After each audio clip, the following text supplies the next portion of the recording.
मेनू दिखाओ। उपन्यास बिन। उपन्यास फे इवोल्यूशन मचेंट। अध्याय 451 लिन युआन मछली का मांस स्वादिष्ट। गुना विशेष ऑफर के साथ नोएल का स्वागत करें। उपन्यास से संबंधित उत्पादों पर सर्वोत्तम डील पाने के लिए यूआरएल पर प्रोमो कोड NOEL23 के I887 का उपयोग करें। खरीदारी के लिए शुभकामनाएं। फे इवोल्यूशन मचेंट C451 लिन युआन मछली का मांस स्वादिष्ट। अध्याय 451 लिन युआन मछली का मांस स्वादिष्ट। ऊर्जा के अलावा इतनी सारी कीट प्रजातियों के उत्पादन के लिए कितने प्रोटीन की आवश्यकता थी? लियू जी वास्तव में इसका समर्थन कर सकते थे। उसी समय लिन युआन का सोर्स सैंड निष्क्रिय नहीं था। ये किनारा था, हालांकि वहां कई चट्टानें थीं, लेकिन उसके पैरों के पास का रेतीला समुद्र तट ज्यादातर समुद्री रेत था। इसलिए सोर्स सैंड के लिए रेत बनाना बहुत आसान था। हालांकि लिन युआन ने पाया कि किनारे पर रेत गीली थी। समुद्री जल में भीगने के बाद रेत भारी हो जाएगी। इस प्रकार गीली रेत को नियंत्रित करना सूखी रेत को नियंत्रित करने की तुलना में बहुत कम आरामदायक था। इस समय जो लुओ, जिसे लिन युआन ने पहले सूचित किया था, भी आ गया था। शील्ड लेडीबग्स, जिसे लियू जी की कीटरानी ने पैदा किया था, अब किनारे पर इकट्ठा हो गई थी और एक ठोस दीवार बनाने के लिए अपने पिछले कवच को खड़ा कर लिया था। उनमें से कुछ ही अभी भी सुरक्षा के लिए आसपास बचे थे। जब जो लुओ ने तट पर कीट प्रजाति के बड़े समूह को देखा, विशेष रूप से शील्ड लेडीबग्स, लाइटनिंग गैदरिंग मॉथर्स और प्लाज्मा कैटरपिलर का संयोजन, तो उसने तुरंत एक व्यक्ति के बारे में सोचा, लियू जी, कीट जुन का दिल, जो अभी अभी रेडियंस 100 सीक्वेंस में लौटा था और कुछ ही समय पहले HT स्थान पर था। सबसे पहले जब जो लुओ लियू जी के साथ बातचीत कर रहे थे तो लियू जी एक अजीब मुखौटा पहनते थे। उसके बाद हालांकि उन्होंने लियू जी की असली शक्ल देख ली थी। जो लुओ एक निम्न राजा श्रेणी विशेषज्ञ जो हमेशा अपने साथियों को बेहतर बनाने के लिए इधर उधर भागता रहता था, उसके पास शायद ही कभी स्टार वेब पर डूबने का समय था। सबसे पहले जो लुओ को केवल यही लगा कि लियू जी परिचित लग रहे थे, जैसे कि उसने उसे पहले कहीं देखा हो। उसने केवल ये सोचा कि लियू जी परिचित लग सकते हैं और इसके बारे में ज़्यादा नहीं सोचा। लेकिन अब उन्हें उम्मीद नहीं थी कि लियू जी रेडियंस 100 सीक्वेंस HT विलक्षण व्यक्ति थे। जो लुओ को इस उथले तटीय समुद्र में उड़ने वाली नौक पर सवार होकर बहुत अधिक ध्यान आकर्षित करने का डर था और लोग उस पर नजर रख रहे थे। जो लुओ गिल्ड एलायंस की जिस शाखा में जानकारी मांगने गया था, वह इस तटीय समुद्र के पास थी, इसलिए वह पूरे रास्ते यहाँ जॉगिंग करके आया था। लिन युआन ने जो लुओ को देखा और पूछा, क्या लावा इग्वाना को डायमंड में पदोन्नत किया गया है? ये सुनकर जो लुओ की आंखें कृतज्ञता से भर गईं और उन्होंने उत्तर दिया, युवा मास्टर, लावा इग्वाना अब आपके फ्लॉलेस ड्रैगन के माउथ ऑर्किड फूलों और डायमंड ड्रैगन प्रजाति के रक्त की उस ट्यूब की बदौलत लावा ड्रैगन छिपकली में विकसित हो गया है।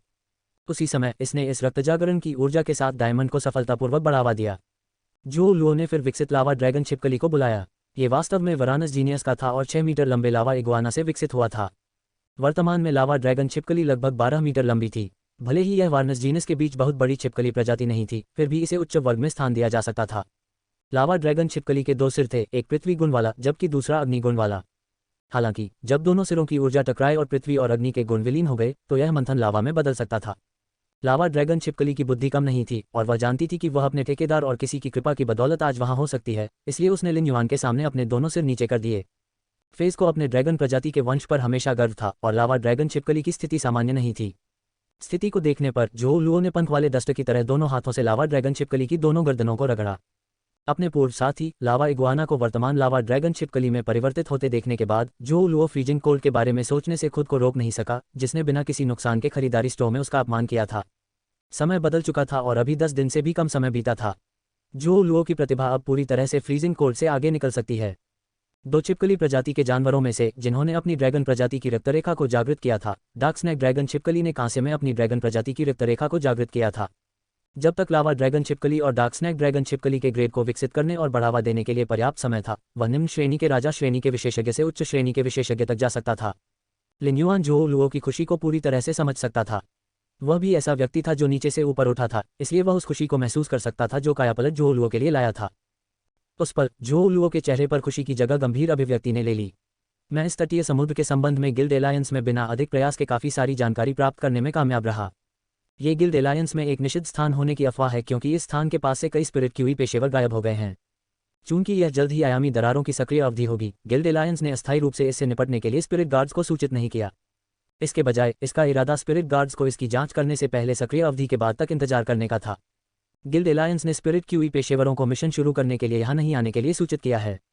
लिन युआन ने पूछा, क्या आपने गिल्ड एलायंस में इस तटीय समुद्र में पानी के विश्वायामी जीवन रूपों के क्षयकारी मांस की लगातार उपस्थिति के बारे में खबर के बारे में पूछताछ की? जो लुओ ने गिल्ड एलायंस शाखा में जो कुछ सुना था उसे व्यवस्थित किया और उत्तर दिया, मैंने कुछ साहसी लोगों से सुना है कि जल विश्वायामी जीवन रूपों का मांस कभी कभी यहाँ दिखाई देता है और कई स्पिरिट क्यूई पेशेवरों ने अन्यथा सोचा था। लेकिन हाल के 2 महीनों में अधिक से अधिक जलीय विश्वायामी जीवन रूप तट पर दिखाई दे रहे हैं। बहुत से लोग अनुमान लगा रहे हैं कि क्या समुद्र में कुछ शक्तिशाली जीव हैं या यह आगामी सक्रिय अवधि से संबंधित है। लिन युआन ने पहला अनुमान खारिज कर दिया। यदि इस पानी में शक्तिशाली जानवर होते तो क्या वे बार बार किनारे पर आते और स्पिरिट क्यूई पेशेवरों पर हमला करते। दूसरी ओर लिन युआन ने महसूस किया कि यह उचित था कि यह आयामी दरार की सक्रिय अवधि से संबंधित था। हवा अब जलीय विश्व आयामी जीवन रूपों के सड़ते मांस की गंध नहीं ले जा रही है। लिन युआन ने मोर्चा संभाला और किनारे की ओर बढ़े। किनारे पर चलने के बाद लिन युआन ने रेतीले समुद्र तट के कई क्षेत्रों में कई काले सड़न के निशान देखे, जो वास्तव में उच्च श्रेणी के जल विश्वायामी जीवन रूपों के सड़ते मांस के कारण थे। लिन युआन ने एक पल के लिए सोचा और रेड थॉर्न को बुलाया, जो स्पिरिट लॉक स्थानिक क्षेत्र में दावत कर रहा था। लिन युआन द्वारा बुलाए जाने के बाद रेड थॉर्न असामान्य रूप से प्रसन्न था। आंशिक गिल जैसी पंखुड़ियों वाले इसके विशाल फूलों से ध्वनि उत्पन्न हुई, लिन युआन, मछली का मांस स्वादिष्ट। रेड थॉर्न की आवाज़ सुनकर लिन युआन थोड़ा स्तब्ध रह गया। वह जानता था कि उसके नाम की ध्वनि उत्पन्न करने के लिए उसके विशाल फूल पर भरोसा किया जा सकता है। हालांकि इसके ग्रेड और गुणवत्ता को बढ़ावा नहीं दिया गया था, लेकिन इसकी आवाज़ सिमुलेशन क्षमता मजबूत हो गई थी। क्या इसका संबंध रेड थॉर्न के फूल की गिल्ड पंखुड़ियों से था? उसके तुरंत बाद लिन युआन को एहसास हुआ कि रेड थॉर्न का क्या मतलब था। रिपोर्ट अध्याय टिप्पणियां संपर्क करें, टॉस साइट मैप दान करें, मेनू दिखाओ। उपन्यास बिन उपन्यास फे इवोल्यूशन मचेंट। अध्याय 452 समुद्र की तलहटी जहां जीवन कट गया है। गुना विशेष ऑफर के साथ नोएल का स्वागत करें। उपन्यास से संबंधित उत्पादों पर सर्वोत्तम डील पाने के लिए URL पर प्रोमो कोड NOEL23KI887 का उपयोग करें। खरीदारी के लिए शुभकामनाएं। फे इवोल्यूशन मचेंट C452 समुद्र की तलहटी जहां जीवन कट गया है। प्लेवलूम रात के 12:44 ट्रू विथ फुल स्क्रीन। अध्याय 452 समुद्र की तलहटी जहां जीवन कट गया है। लिन युआन ने हैरान भाव प्रकट किया। इसके पिता के रूप में उन्हें रेड थॉर्न को समझाना था कि असली मछली का मांस क्या होता है। सोने के पानी की दुनिया के आकार के जीवों के मांस जैसी बदबूदार चीज़ों को मछली का मांस कैसे कहा जा सकता है। इसके तुरंत बाद लिन युआन को याद आया कि रेड थॉर्न ने उस समय स्पिरिट लॉक स्थानिक क्षेत्र में जल जगत के आयामी जीवन रूपों के मांस को अपनी इच्छा से निगल लिया था। जाहिरा तौर पर रेड थॉर्न ने अवचेतन रूप से जल जगत आयामी जीवन रूपों के मांस को अपने स्वाद के लिए अधिक पाया। लिन युआन ने अपना सिर खुजलाया। क्या रेड थॉर्न को कुछ और खाना पसंद था, जितना अधिक बदबूदार? उसने देखा कि उसकी लताओं पर लगा लाल रिबन थोड़ा गंदा था, इसलिए उसने उसे खोल दिया और उसके स्थान पर विशेष रूप से वेन्यू द्वारा बनाया गया एक नया लाल रिबन लगाया और उसे एक नाजुक डबल धनुष में बांध दिया। रेड थॉर्न इतना खुश हुआ कि उसके 12 लाल फूल तुरंत हिल गए। ये बिल्कुल कीबोर्ड पर खेलने वाले किसी शरारती बच्चे की आवाज़ जैसा था। ऐसा लगा कि रेड थॉर्न को अपनी संगीत प्रतिभा को निखारने के लिए चिमी के साथ अधिक बातचीत करनी चाहिए। उसी समय एसिड संक्षारण रानी मधुमक्खी रेड थॉर्न के माउथ ऑफ रिलिक्विश से बाहर निकली। जैसे ही वह लिन युआन के कंधे पर उतरने वाला था, रेड थॉर्न की बेल ने उसे जमीन पर गिरा दिया। कुचले जाने के बाद एसिड संक्षारण रानी मधुमक्खी जल्दी से लिन युआन से बहुत दूर चली गई। ये रेड थॉर्न की संक्षारक गुहा पर उतरा, जो एक आज्ञाकारी रूप के साथ एक थैली में बदल गया था। इससे पहले जब लिन युआन ने रेड थॉर्न को बुलाया था, जो लुओ और लिसन ने महसूस किया था कि उन्होंने जिस फे को बुलाया था वह बहुत अजीब लग रहा था। हालांकि जब एसिड संक्षारण रानी मधुमक्खी अपने त्यागने के मुंह से बाहर निकली और एसिड संक्षारण रानी मधुमक्खी कैसी दिखती थी, ये देखकर उनके जबड़े आश्चर्य से लगभग जमीन पर गिर पड़े। क्या यह मधुमक्खी जैसा फी ब्लैक के कई फे में से एक नहीं था जो स्टार वेब पर सबसे लोकप्रिय थे? यदि हाँ, तो क्या यह अजीब पौधा फे ब्लैक फे नहीं था जो फूलों का समुद्र फैला सकता था? वही जो अनेक विद्वान कोई विशिष्ट निष्कर्ष नहीं निकाल सके। ऐसा लगता है कि यह अजीब पौधा विकसित हो गया है और स्टार वेब पर इसकी छवि से बिल्कुल अलग है। स्टार वेब पर रहस्यमयी ब्लैक कोई और नहीं बल्कि लिन युआन था। सुनो और जो लुओ को केवल इतना पता था कि Lin Yuan purchase with no loss store का मालिक था। एक शक्तिशाली गुट उसका समर्थन कर रहा था और सम्राट श्रेणी के विशेषज्ञों ने उसे घेर लिया था। उनकी उत्कृष्ट नींव ने उन्हें लिन युआन की ताकत को नजरअंदाज कर दिया था और लिन युआन ने इसे दिखाने के लिए कभी पहल नहीं की थी। अब जब उन्हें पता चला कि लिन युआन स्टार वेब पर सबसे रहस्यमय वीर युवा ब्लैक था, तो उनके दिमाग में लिन युआन की छवि बदल गई। उसकी नींव न केवल गहरी थी, बल्कि वह शक्तिशाली भी था। उसने न केवल सेलेस्टियल स्टेयरवे पर एक के बाद एक जीत हासिल की, लेकिन उसे कोई हार नहीं मिली। ये कहा जा सकता है कि युद्ध शक्ति के मामले में वह स्पष्ट रूप से रेडियंस 100 सीक्वेंस के मानक तक पहुंच गया था। रहस्य की इस अचानक खोज ने लिसन और जो लुओ को मंत्रमुग्ध कर दिया। उस समय लिन युआन ने तट की ओर देखा और रेड थॉर्न को आदेश दिया, रेड थॉर्न, इस पूरे समुद्र में फूलों का समुद्र फैलाओ।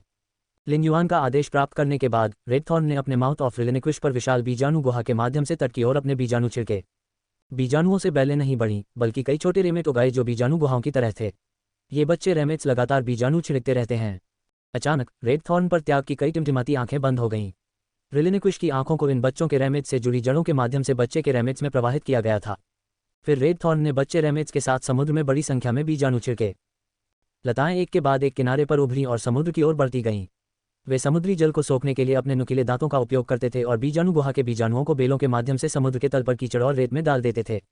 इन विधियों से समुद्र की तलहटी में लताओं से बना फूलों का समुद्र सभी दिशाओं में फैल जाता है। लिन युआन ने महसूस किया कि रेड थॉर्न फूलों के समुद्र को किस गति से फैला रहा है और वह अपनी भौहें सिकुड़ने से खुद को नहीं रोक सका। हवा में फैलाव की सुविधा के लिए रेड थॉर्न के बीजाणु छोटे और हल्के थे, लेकिन ये समुद्री जल में एक दोष बन गया था। अशांत लहरें तुरंत छोटे और हल्के बीजाणुओं को बहा ले जाएंगी। लताओं की सहायता से भी फैलने की गति अभी भी धीमी थी। आखिरकार लताएं बीजाणुओं की केवल थोड़ी मात्रा ही ग्रहण कर सकीं। लिन युआन ने सोचा, ऐसा लगता है कि अगर मैं समुद्र के नीचे लड़ने के लिए रेड थॉर्न की क्षमता बढ़ाना चाहता हूं, तो इसकी बीजाणु गुहा को फिर से बढ़ाना होगा ताकि बीजाणुओं को 2 राज्यों में विभाजित किया जा सके, एक हवा में फैलने के लिए उपयुक्त जबकि दूसरा समुद्री जल में। रेड थॉर्न ने अपने बीजाणुओं के कुछ भाग को शिशु रैमेट्स में विकसित किया जो बीजाणु गुहाओं की तरह थे। हालांकि ये बच्चे रे में भी बीजाणु छोड़ रहे थे और समुद्र के तल में बढ़ती धाराओं के कारण बीजाणु सतह पर आ गए थे। चूंकि रेड थॉर्न ने अभी तक बच्चे रैमेट्स को पानी के भीतर अच्छी तरह से सांस लेने की क्षमता प्रदान करने के लिए पर्याप्त सोने के पानी के विश्वायामी जीवन रूपों को निगल लिया था, इसलिए समुद्र में फैला फूलों का समुद्र जमीन पर उतना शक्तिशाली नहीं था। बहरहाल फूलों का समुद्र लिन युआन की आंखों के रूप में काम करता था और निस्संदेह पर्याप्त था। चूंकि यह एक खतरनाक समुद्र था, लिन युआन स्वाभाविक रूप से समुद्र का पूरी तरह से पता लगाने से पहले आसानी से पानी में नहीं उतरेगा। लगातार फैले फूलों के समुद्र में उसे ये देखकर आश्चर्य हुआ कि किनारे के इस उथले समुद्र में जीवन का जरा सा भी अस्तित्व नहीं था। रेड थॉर्न के फूलों का समुद्र छोटा नहीं था, लेकिन लिन युआन को शेलफिश फे, बिग बिल स्पाइनी फिश या शेलफिश ईटिंग बख्तरबंद कछुओं का कोई निशान नहीं दिखा जिसका उल्लेख लिसन ने किया था। चूंकि उसे चोंच चोंच वाली कांटेदार मछली भी नहीं मिली, तो उन्हें खाने वाली पूंछ काटने वाली छाया शार्क इस समुद्र में नहीं रह सकी। हालांकि उन्हें यह नहीं पता था कि टेल कटिंग शैडो शार्क का स्कूल चला गया था या नहीं, क्योंकि इस समुद्र में खाने के लिए कोई चोंच वाली कांटेदार मछली नहीं थी या किसी अन्य चीज ने उन्हें इस समुद्र में निकाल दिया था या मार डाला था। लिन युआन ने सुनो से पूछा, जो उसके बगल में हैरान भाव से खड़ा था, जब आप जाने से पहले तटीय समुद्र की जांच करने आए थे, तो क्या आप शेलफिश वे की जांच करने के लिए समुद्र में गए थे? सुनो समझ नहीं आया कि लिन युआन ने उससे ऐसा क्यों पूछा। क्या इस समुद्र में कुछ गड़बड़ी थी? इस समुद्र में इंडिगो अज्योर सिटी छोड़ने से पहले मैंने 2 जहरीली जल समुद्री मछलियां पकड़ी, जिन्हें मैं आपके लिए बढ़ाने के लिए रॉयल कैपिटल में लाया था। रिपोर्ट अध्याय टिप्पणियां संपर्क करें टॉस साइट मैप दान करें। मेनू दिखाओ। उपन्यास बिन उपन्यास फे इवोल्यूशन मचेंट अध्याय 453 पीछे हटने वाली लताएं। गुना विशेष ऑफर के साथ नोएल का स्वागत करें। उपन्यास से संबंधित उत्पादों पर सर्वोत्तम डील पाने के लिए URL पर प्रोमो कोड NOEL23 के I887 का उपयोग करें। खरीदारी के लिए शुभकामनाएं। फे इवोल्यूशन मचेंट C453 पीछे हटने वाली लताएं। प्लेवलूम रात के 12 बजे रात के 12:44 ट्रू विद फुल स्क्रीन। अध्याय 453 पीछे हटने वाली लताएं। कैलेंडर को सुनो और एक बार फिर कहा, उस समय बहुत सारे शेलफिश वे थे। वे 2 जहरीली जल समुद्री मछलियां अपने आकार को छिपाने के लिए बड़ी सीपियों में छिप गईं। इस प्रकार जब मैंने लोगों को उन्हें पकड़ने के लिए भेजा तो ये बिल्कुल भी अधिक प्रयास नहीं था। जब लिन युआन ने लिसन की बातें सुनी तो वह ये निर्धारित कर सका कि इस समुद्र में जीवन समाप्त हो गया था और यह इन 3 महीनों के भीतर हुआ था।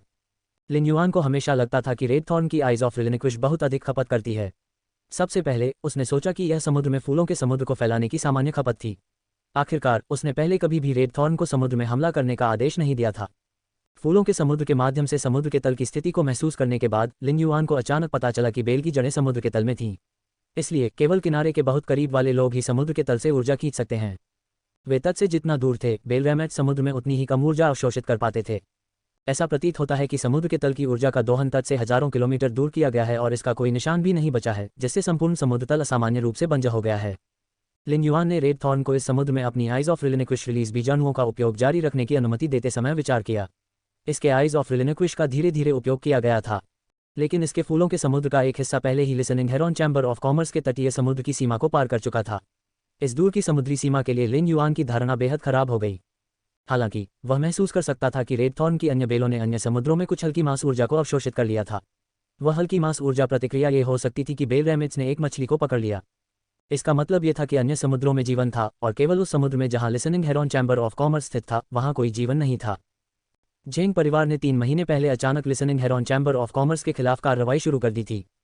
झेंग परिवार इंडिगो अज्योर शहर के 3 प्रमुख समृद्ध परिवारों में से एक स्वाभाविक रूप से इस तटीय समुद्र की जांच करेगा क्योंकि वे इसे बहुत महत्व देते थे। इसलिए झेंग परिवार के तीसरे वंश के लिए यह जानना असंभव था कि listening Heron Chamber of Commerce के तटीय समुद्र में अधिक प्रचुर मात्रा में शेलफिश मछली नहीं थी। चूंकि झेंग परिवार के लिए इस तटीय समुद्र को प्राप्त करना बहुत जरूरी था जो पूरी तरह से बंजर था और इसमें कोई शंख मछली नहीं थी, इसका मतलब था कि तीसरे वंश को इस रहस्य की समझ होनी चाहिए कि यह इतना बंजर क्यों हो गया था। इससे पहले कि लिन युआन इसके बारे में सोच पाता, उसने अचानक दूर समुद्र में रेड थॉर्न के फूलों के समुद्र में एक नाटकीय बदलाव महसूस किया जो एक झटके में बड़ी संख्या में चीजों से जुड़ गया। यह अज्ञात था कि ये चीजें क्या थीं, लेकिन जैसे ही बेल के रामेट से बने फूलों के समुद्र को जोड़ा गया, लिन युआन को उन चीजों द्वारा बड़ी मात्रा में मांस की ऊर्जा लूटने का एहसास हुआ। जीवन शक्ति की लूट की गति से वह थोड़ा भयभीत हो गया। लिन युआन ने लियू जी की ओर देखा जो उसकी तरफ था और बहुत गंभीर भाव से उसकी ओर सिर हिलाया। लियू जी ने रेत में छिपे फ्लैश मिंसिंग ब्लेड कीड़ों की कमान संभाली और वे एक के बाद एक उभरे। लियू जी के आदेशों के तहत ये फ्लैश मिंसिंग ब्लेड कीड़े घर की ओर जा रहे थे। रेड थॉर्न के माउथ ऑफ रिलिक्विश में जाने के लिए खुशी से कतार में खड़े थे। वे साफ सुथरे और व्यवस्थित ढंग से नाली में कूदने के लिए पंक्तिबद्ध सुअरों के समूह की तरह थे। रेड थॉर्न ने इसका स्वागत किया और इसके टंग ऑफ रिलिक्विश ने विदेशी कीड़ों के मांस को पचाने के लिए बहुत सारे एसिड का स्राव किया, ताकि उसके माउथ ऑफ रिलिक्विश को उनके मांस से ऊर्जा निकालने से पहले इन मांस मिंसिंग ब्लेड कीड़ों को पचाने में मदद मिल सके। ठीक इसी तरह जैसे ही जो लुओ और लिसन की पलकें बेतहाशा उछली, लिन युआन ने मांस मिंसिंग ब्लेड कीड़ों को पचाने से प्राप्त ऊर्जा के माध्यम से फूलों के समुद्र को जवाबी हमला करने के लिए प्रेरित किया। हालांकि जितना अधिक उसने पलटवार किया, लिन युआन की आंखें उतनी ही गंभीर होती गईं। रेड थॉर्न के फूलों का समुद्र, जो हमेशा अपराजय था, स्पष्ट रूप से उसका मुकाबला नहीं कर सका। लिन युआन महसूस कर सकता था कि रेड थॉर्न के साथ जुड़ने वाली चीजें बढ़ रही थीं। हालांकि उन्होंने पाया कि ये चीजें जो रेड थॉर्न से लड़ रही थीं, हिलती नहीं थीं या बहुत बेढंगी थीं। रेड थॉर्न पर हमले होते रहे और फूलों के समुद्र में मांस की ऊर्जा भी उन चीजों द्वारा अधिक तेजी से अवशोषित की गई। इस अज्ञात जीवन रूप से फूलों के समुद्र के ऊर्जा अवशोषण ने बच्चे के रैमेज से जुड़े रेड थॉर्न के ऑर्टिड्स को प्रभावित किया था। लिन युआन ने जल्दबाजी में रेड थॉर्न को फूलों के समुद्र में शेष ऊर्जा वापस लेने दी। इसके तुरंत बाद उसने अपनी आंखें बंद कर लीं और सोचने लगा। समुद्र के तल पर फूलों के समुद्र की धारणा के माध्यम से पिछले संघर्ष में प्रत्येक बेल के रैमेज में अनगिनत कांटे चुभे हुए प्रतीत होते थे। इन कांटों के माध्यम से लताओं में मांस की ऊर्जा को तेजी से और भारी मात्रा में लूटा गया और लताओं के पलटवार का थोड़ा सा भी उपयोग नहीं हुआ। लिन युआन को नहीं लगा कि जवाबी हमले के दौरान बेलें किसी भी मांस की ऊर्जा को अवशोषित करती हैं। लिन युआन ने सोचा, क्या तट से बहुत दूर अज्ञात जीवन रूपों का एक बड़ा समूह हो सकता है, जिसके कारण ये तटीय समुद्र इतना बंजर हो गया है। लेकिन अगर यह मामला है, चूंकि यह तटीय समुद्र इतना बंजर है, तो वे अज्ञात जीवन रूप पलायन क्यों नहीं करते, बल्कि इस तटीय समुद्र की गहराई में ही क्यों रहते हैं। लिन युआन निश्चिंत हो सकता है कि अज्ञात जीवन रूपों के कांटों के हमले के इस समूह को अभी लड़ाई के माध्यम से मजबूत नहीं माना गया था। जो चीज़ वास्तव में शक्तिशाली थी वह गति थी जिस पर उन्होंने ऊर्जा का उपभोग किया। इस कांटेदार हमले का स्तर पूंछ काटने वाली शैडो शार्क को मात देने में सक्षम नहीं होना चाहिए, और यहाँ तक कि शेलफिश के भोजन पर निर्भर रहने वाली बिग बिल स्पाइनी मछली की रीढ़ को भी नहीं छेदा जा सकता है।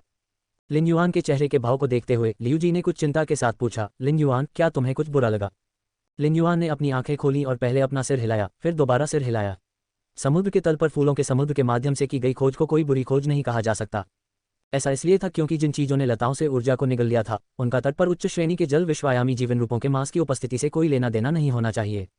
हालांकि listening Heron Chamber of commerce का तटीय समुद्री विनाश निश्चित रूप से कोई अच्छी खबर नहीं थी। अचानक लिन युआन ने उस गति के बारे में सोचा जिस गति से उन जीवन रूपों ने ऊर्जा लूटी, समुद्र तल बंजर हो गया और उस जीवन रूप की चलने में असमर्थता हुई। उसने एक संभावना के बारे में सोचा।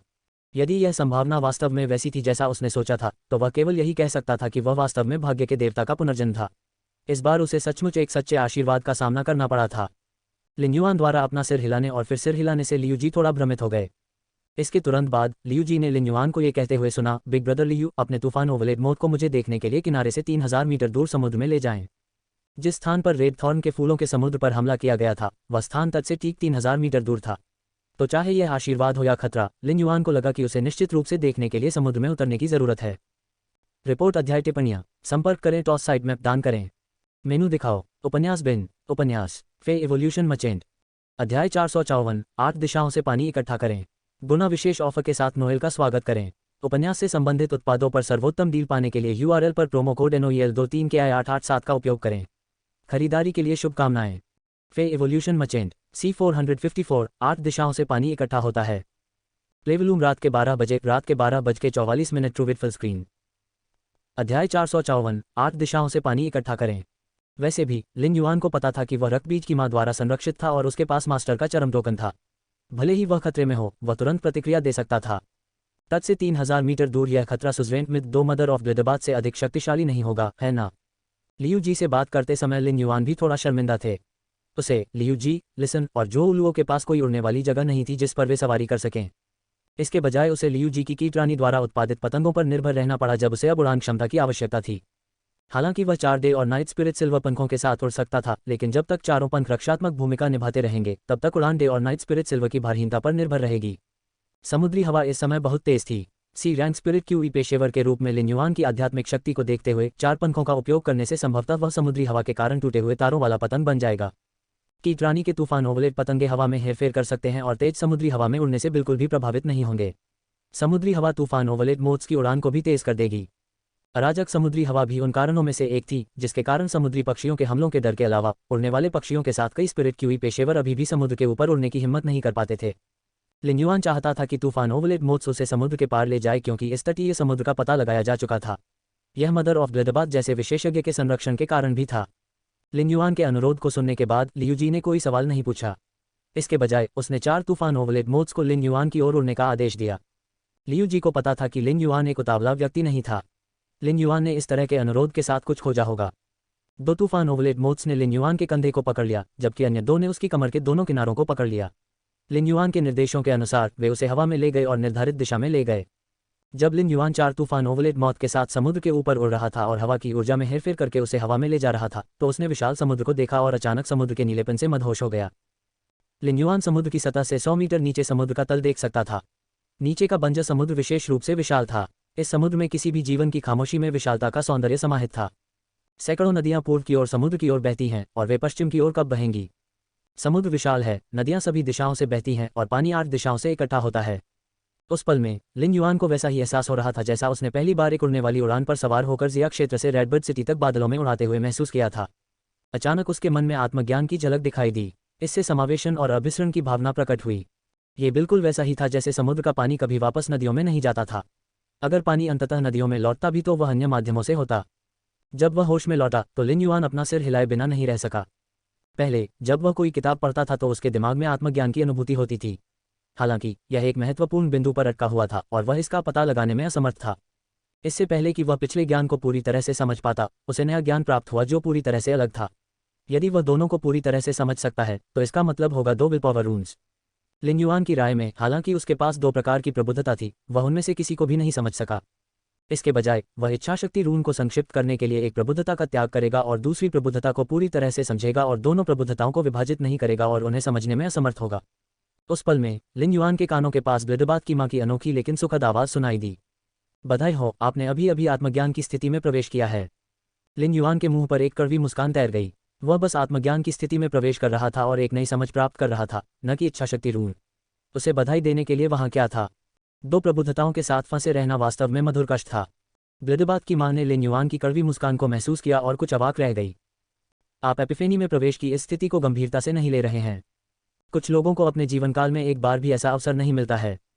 उन स्पिरिट क्यूई पेशेवरों के पास डायमंड लीजेंड फीस हैं, लेकिन ऐसे कुछ मामले हैं जहां वे फैंटेसी ब्रीड्स में अपने फीस को बढ़ावा देने में असमर्थ रहे हैं क्योंकि वे विल पावर रून को समझ नहीं सकते हैं। उनके पास इस तरह की अनुभूति की स्थिति में प्रवेश करने की कमी है।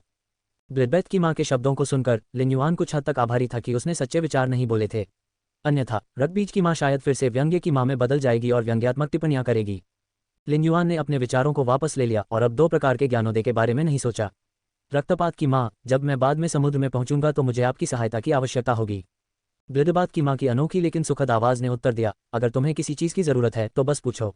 पानी में मेरी युद्ध क्षमता जमीन से ज्यादा खराब नहीं है। जब मैं गोल्ड में था, अंतहीन जंगल में 3 साल तक लगातार बारिश होती रही। सभी पक्षी गायब हो गए और जंगल दलदल में बदल गया। मैं मछलियां पकड़ने के लिए दलदल में डूब गया और मैंने पाया कि ये मछलियां मूर्ख थीं और पक्षियों की तुलना में इन्हें पकड़ना कहीं बेहतर था। लेकिन मछली का स्वाद कुछ दिन पहले उंगली चाटने वाले चिकन जितना अच्छा नहीं है। बेशक जिन पक्षियों को मैंने पहले खाया था वे भी कच्चे थे और पके हुए उंगलियों से चाटने वाले चिकन जितने स्वादिष्ट नहीं थे। जब द मदर ऑफ ब्लडबाथ ने उंगली चाटने वाले मुर्गे के बारे में बात की तो जाहिर तौर पर उसके मन में कुछ फ्लैशबैक थे। जब लिन युआन ने मदर ऑफ ब्लडबाथ को ये बात करते हुए सुना कि जब गोल्ड में क्या हुआ था, तो उसने सोचा कि यह बहुत पुरानी बात है। हालांकि ब्लडबाथ की मां ने इसके बारे में बहुत आसानी से बात की थी, लेकिन 3 साल की भारी बारिश ने गोल्ड में इसे बहुत नुकसान पहुंचाया होगा। यदि यह भोजन की अत्यधिक कमी के कारण नहीं होता तो पक्षी पकड़ने वाली मकड़ी अपने जीन में अंकित आहार को कैसे बदलती और मछली पकड़ने के लिए पानी के नीचे कैसे जाती। ब्लडबाथ की मां ने पहले कभी इस बारे में बात नहीं की थी कि जब यह निम्न स्तर पर था तब इसके साथ क्या हुआ था, और इस बार लिन युआन से इसका उल्लेख करना संभव हुआ। वे स्मृतियां जो पीछे छूट गई थीं धीरे धीरे रक्तपात की माता की आंखों के सामने उभर आईं। रक्तबीज की मां को याद आया कि अपना रूप धारण करने से पहले इसने कैसे कष्ट सहे थे और फिर उसे हर बात याद आई कि कैसे यह अब मानव रूप में परिवर्तित हो गया था और हवेली में रह रहा था। उसके मकड़ी के पैरों पर लाल दंत खुशी से 2 बार कांपने के अलावा कुछ नहीं कर सके। यदि रक्तबीज की मां लिन युआन के सिर पर नहीं बल्कि एक नारियल पर होती तो वह अपनी खुशी व्यक्त करने के लिए नारियल के खोल को फोड़ने के लिए अपने मकड़ी के पैरों का उपयोग करती। रिपोर्ट अध्याय टिप्पणियां संपर्क करें टॉस साइड मैप दान करें मेनू दिखाओ उपन्यास बिन उपन्यास फे इवोल्यूशन मचेंट अध्याय 455 समुद्र में दफनाया गया कमल का फूल गुना विशेष ऑफर के साथ नोएल का स्वागत करें। उपन्यास से संबंधित उत्पादों पर सर्वोत्तम डील पाने के लिए URL पर प्रोमो कोड NOEL23 के I887 का उपयोग करें। खरीदारी के लिए शुभकामनाएं। फे इवोल्यूशन मचेंट C455 समुद्र में दफन कमल का फूल प्लेवलूम रात के 12:44 ट्रू विथ फुल स्क्रीन। अध्याय 455 समुद्र में दफनाया गया कमल का फूल। जैसे ही 4 तूफान ओवलेट मोथ्स ने लिन युआन को निर्धारित स्थान पर लाया, उन्होंने उड़ना बंद कर दिया, लेकिन उसने समुद्र में जाने की जल्दी नहीं की। इसके बजाय उन्होंने gold green oxygen C anemone को बुलाया, जिसे उन्होंने पहले एम्बर बटन के आकार के डायमंड फिश स्टोरेज बॉक्स से खरीदा था। लिन युआन ने इस ग्रीन ऑक्सीजन सी एनीमोन को स्पिरिट लॉक स्थानिक क्षेत्र में संग्रहित किया था और इसे एम्बर बटन के आकार के डायमंड फिश स्टोरेज बॉक्स में वापस डालने से पहले स्पिरिट क्यूई की उच्च सांद्रता के साथ लगभग आधे घंटे तक पोषित किया था। इस समय ग्रीन ऑक्सीजन सी एनीमोन बहुत अच्छी स्थिति में था और जीवन था, क्योंकि यह लगातार अपने छोटे हल्के हरे रंग के जाल को फैलाए हुए था। उल्टा होने पर यह उसके मुंह और नाक पर चिपक गया और लिन युआन को तुरंत एक समुद्री पौधे की अनोखी ताज़ा गंध महसूस हुई। लिन युआन समुद्र के नीचे सांस नहीं ले सकता था, इसलिए उसने इस gold green oxygen C anemone को पानी में ऑक्सीजन बनाने का निर्देश दिया। उसने एक गहरी सांस ली और समुद्र में कूद गया। ठंडे समुद्री पानी ने लिन युआन को भिगो दिया, जिससे वह कांपने लगा। तब उन्होंने gold green oxygen C anemone के शक्तिशाली ऑक्सीजन उत्पादक कार्य को महसूस किया। इससे उत्पन्न बड़ी मात्रा में ऑक्सीजन ने उसके मुंह और नाक से समुद्री जल को पूरी तरह से अलग कर दिया और उसने उस ऑक्सीजन को सूंघा जिसमें अद्वितीय समुद्री पौधों की सुगंध थी। उन्होंने महसूस किया कि gold green oxygen C anemone की ऑक्सीजन हवा में सामान्य ऑक्सीजन सामग्री से थोड़ी अधिक प्रतीत होती है। उच्च श्रेणी के ग्रीन ऑक्सीजन सी एनीमोन को संभवतः एक ऑक्सीजन सिलेंडर के रूप में माना जा सकता है जो समुद्र में शुद्ध ऑक्सीजन छोड़ता है। लिन युआन ने समुद्र के तल की ओर देखा। यदि gold green oxygen C anemone समुद्र में प्रवेश करने के बाद अपनी नाक और मुंह की रक्षा नहीं करता, तो उसकी खांसने की क्रिया के कारण बड़ी मात्रा में समुद्री जल में उसका दम घुट सकता था और उसकी मृत्यु हो सकती थी। जब वह पहले समुद्र की सतह पर था, तो समुद्र की महीन लहरों के कारण लिन युआन केवल ये देख सका कि बंजर समुद्र तल का रंग लगभग एक जैसा था। हालांकि वह समुद्र तल पर जो कुछ था उसे करीब से नहीं देख सका। जब उसने समुद्र तल की ओर देखा तो उसे अपनी खोपड़ी सुन्न महसूस हुई। उसने देखा कि समुद्र के तल पर अनगिनत हड्डी नक्काशीदार कमल के फूल थे। ये कमल के फूल साधारण हड्डियों के सफ़ेद रंग के नहीं बल्कि समुद्र तल के भूरे सफ़ेद मृत मूंगे के समान थे। अस्थि कमल के फूल परत दर परत जुड़ते गए और खिलते गए। जो शीर्ष पर थे वे अधिक गोरे थे। अस्थि कमल के फूल अनंत थे और यह समुद्र तल एक बंजर सुंदर अस्थि कमल नरक जैसा प्रतीत होता था। इस अस्थि कमल नरक की अजीब सुंदरता ने ठंडे समुद्री पानी में लिन युआन के रोंगटे खड़े कर दिए। यह विचित्र प्राकृतिक दृश्य सुंदर था। लिन युआन इस समय अंतहीन समुद्र में किसी भी जीवित प्राणी की उपस्थिति महसूस नहीं कर सका। ये शांत था और केवल ये अस्थि कमल के फूल धीरे धीरे समुद्र में खुल रहे थे और बंद हो रहे थे। अस्थि कमल पुष्पों के हृदयों में एक शीतल ज्वाला समाहित थी। वे अवश्य ही वे कांटे होंगे जिन्होंने उसकी धारणा में लताओं में छेद कर दिया था। लिन युआन ने अंतहीन अस्थि कमल के फूलों को देखा और समझा कि क्यों रेड थॉर्न के फूलों के समुद्र ने संघर्ष के दौरान थोड़ी सी भी मांस ऊर्जा को अवशोषित नहीं किया था। लिन युआन इस समय परमानंद महसूस कर रहा था। ऐसा लग रहा था कि वह सचमुच भाग्य के देवता का पुनर्जन्म था। दरअसल इस समुद्री क्षेत्र में क्या है, इसका उन्होंने सही अंदाजा लगा लिया था। हालांकि इसकी पुष्टि के लिए उन्हें मोबियस के सच्चे डेटा की आवश्यकता थी, इसलिए उन्होंने समुद्र तल पर अंतहीन कमल के फूलों की जांच करने के लिए ट्रू डेटा का उपयोग किया। फे नाम समुद्री दफन कमल का फूल व्युत्पन्न। फी प्रजाति जल विलोप जल अस्थि कमल। फे ग्रेड सिल्वर 4/10। फे प्रकार लकड़ी। फे गुणवत्ता अभिजात वर्ग। मोबियस के सच्चे डेटा से पता चला कि ये अस्थि कमल के फूल वास्तव में समुद्री दफन कमल के फूल थे। हालांकि ये अंतहीन अस्थि कमल फूल सिब्यूरियल लोटस फ्लावर के मूल शरीर नहीं थे। वे समुद्र तल से ऊर्जा निकालने के लिए उपयोग किए जाने वाले समुद्री दफन कमल के फूल मात्र थे। सिब्यूरियल लोटस फ्लावर समुद्र में एक प्रसिद्ध कार्सिनोमा फी था। सिब्यूरियल लोटस फ्लावर का मूल शरीर छिपने में बेहद अच्छा था और इसे समुद्र तल पर अंतहीन अस्थि कमल फूलों के बीच छिपाया जाना चाहिए। लिन युआन ने चंद्रमा महारानी से सुना था कि समुद्री दफन कमल का फूल पिछली बार समुद्र की गहराई में दिखाई दिया था। उस समय सिब्यूरियल लोटस फ्लावर ने समुद्र तल से सारी ऊर्जा खींच ली थी, जिससे गहरे समुद्र को एक निषिद्ध भूमि में बदल दिया गया था जहां कोई भी समुद्री जीव नहीं रह सकता था। बोन लोटस फ्लावर्स के निरंतर विस्तार के लिए धन्यवाद। सिब्यूरियल लोटस फ्लावर अंततः एक वेल जानवर के बड़े वेल पतंग क्षेत्र तक पहुंच गया था।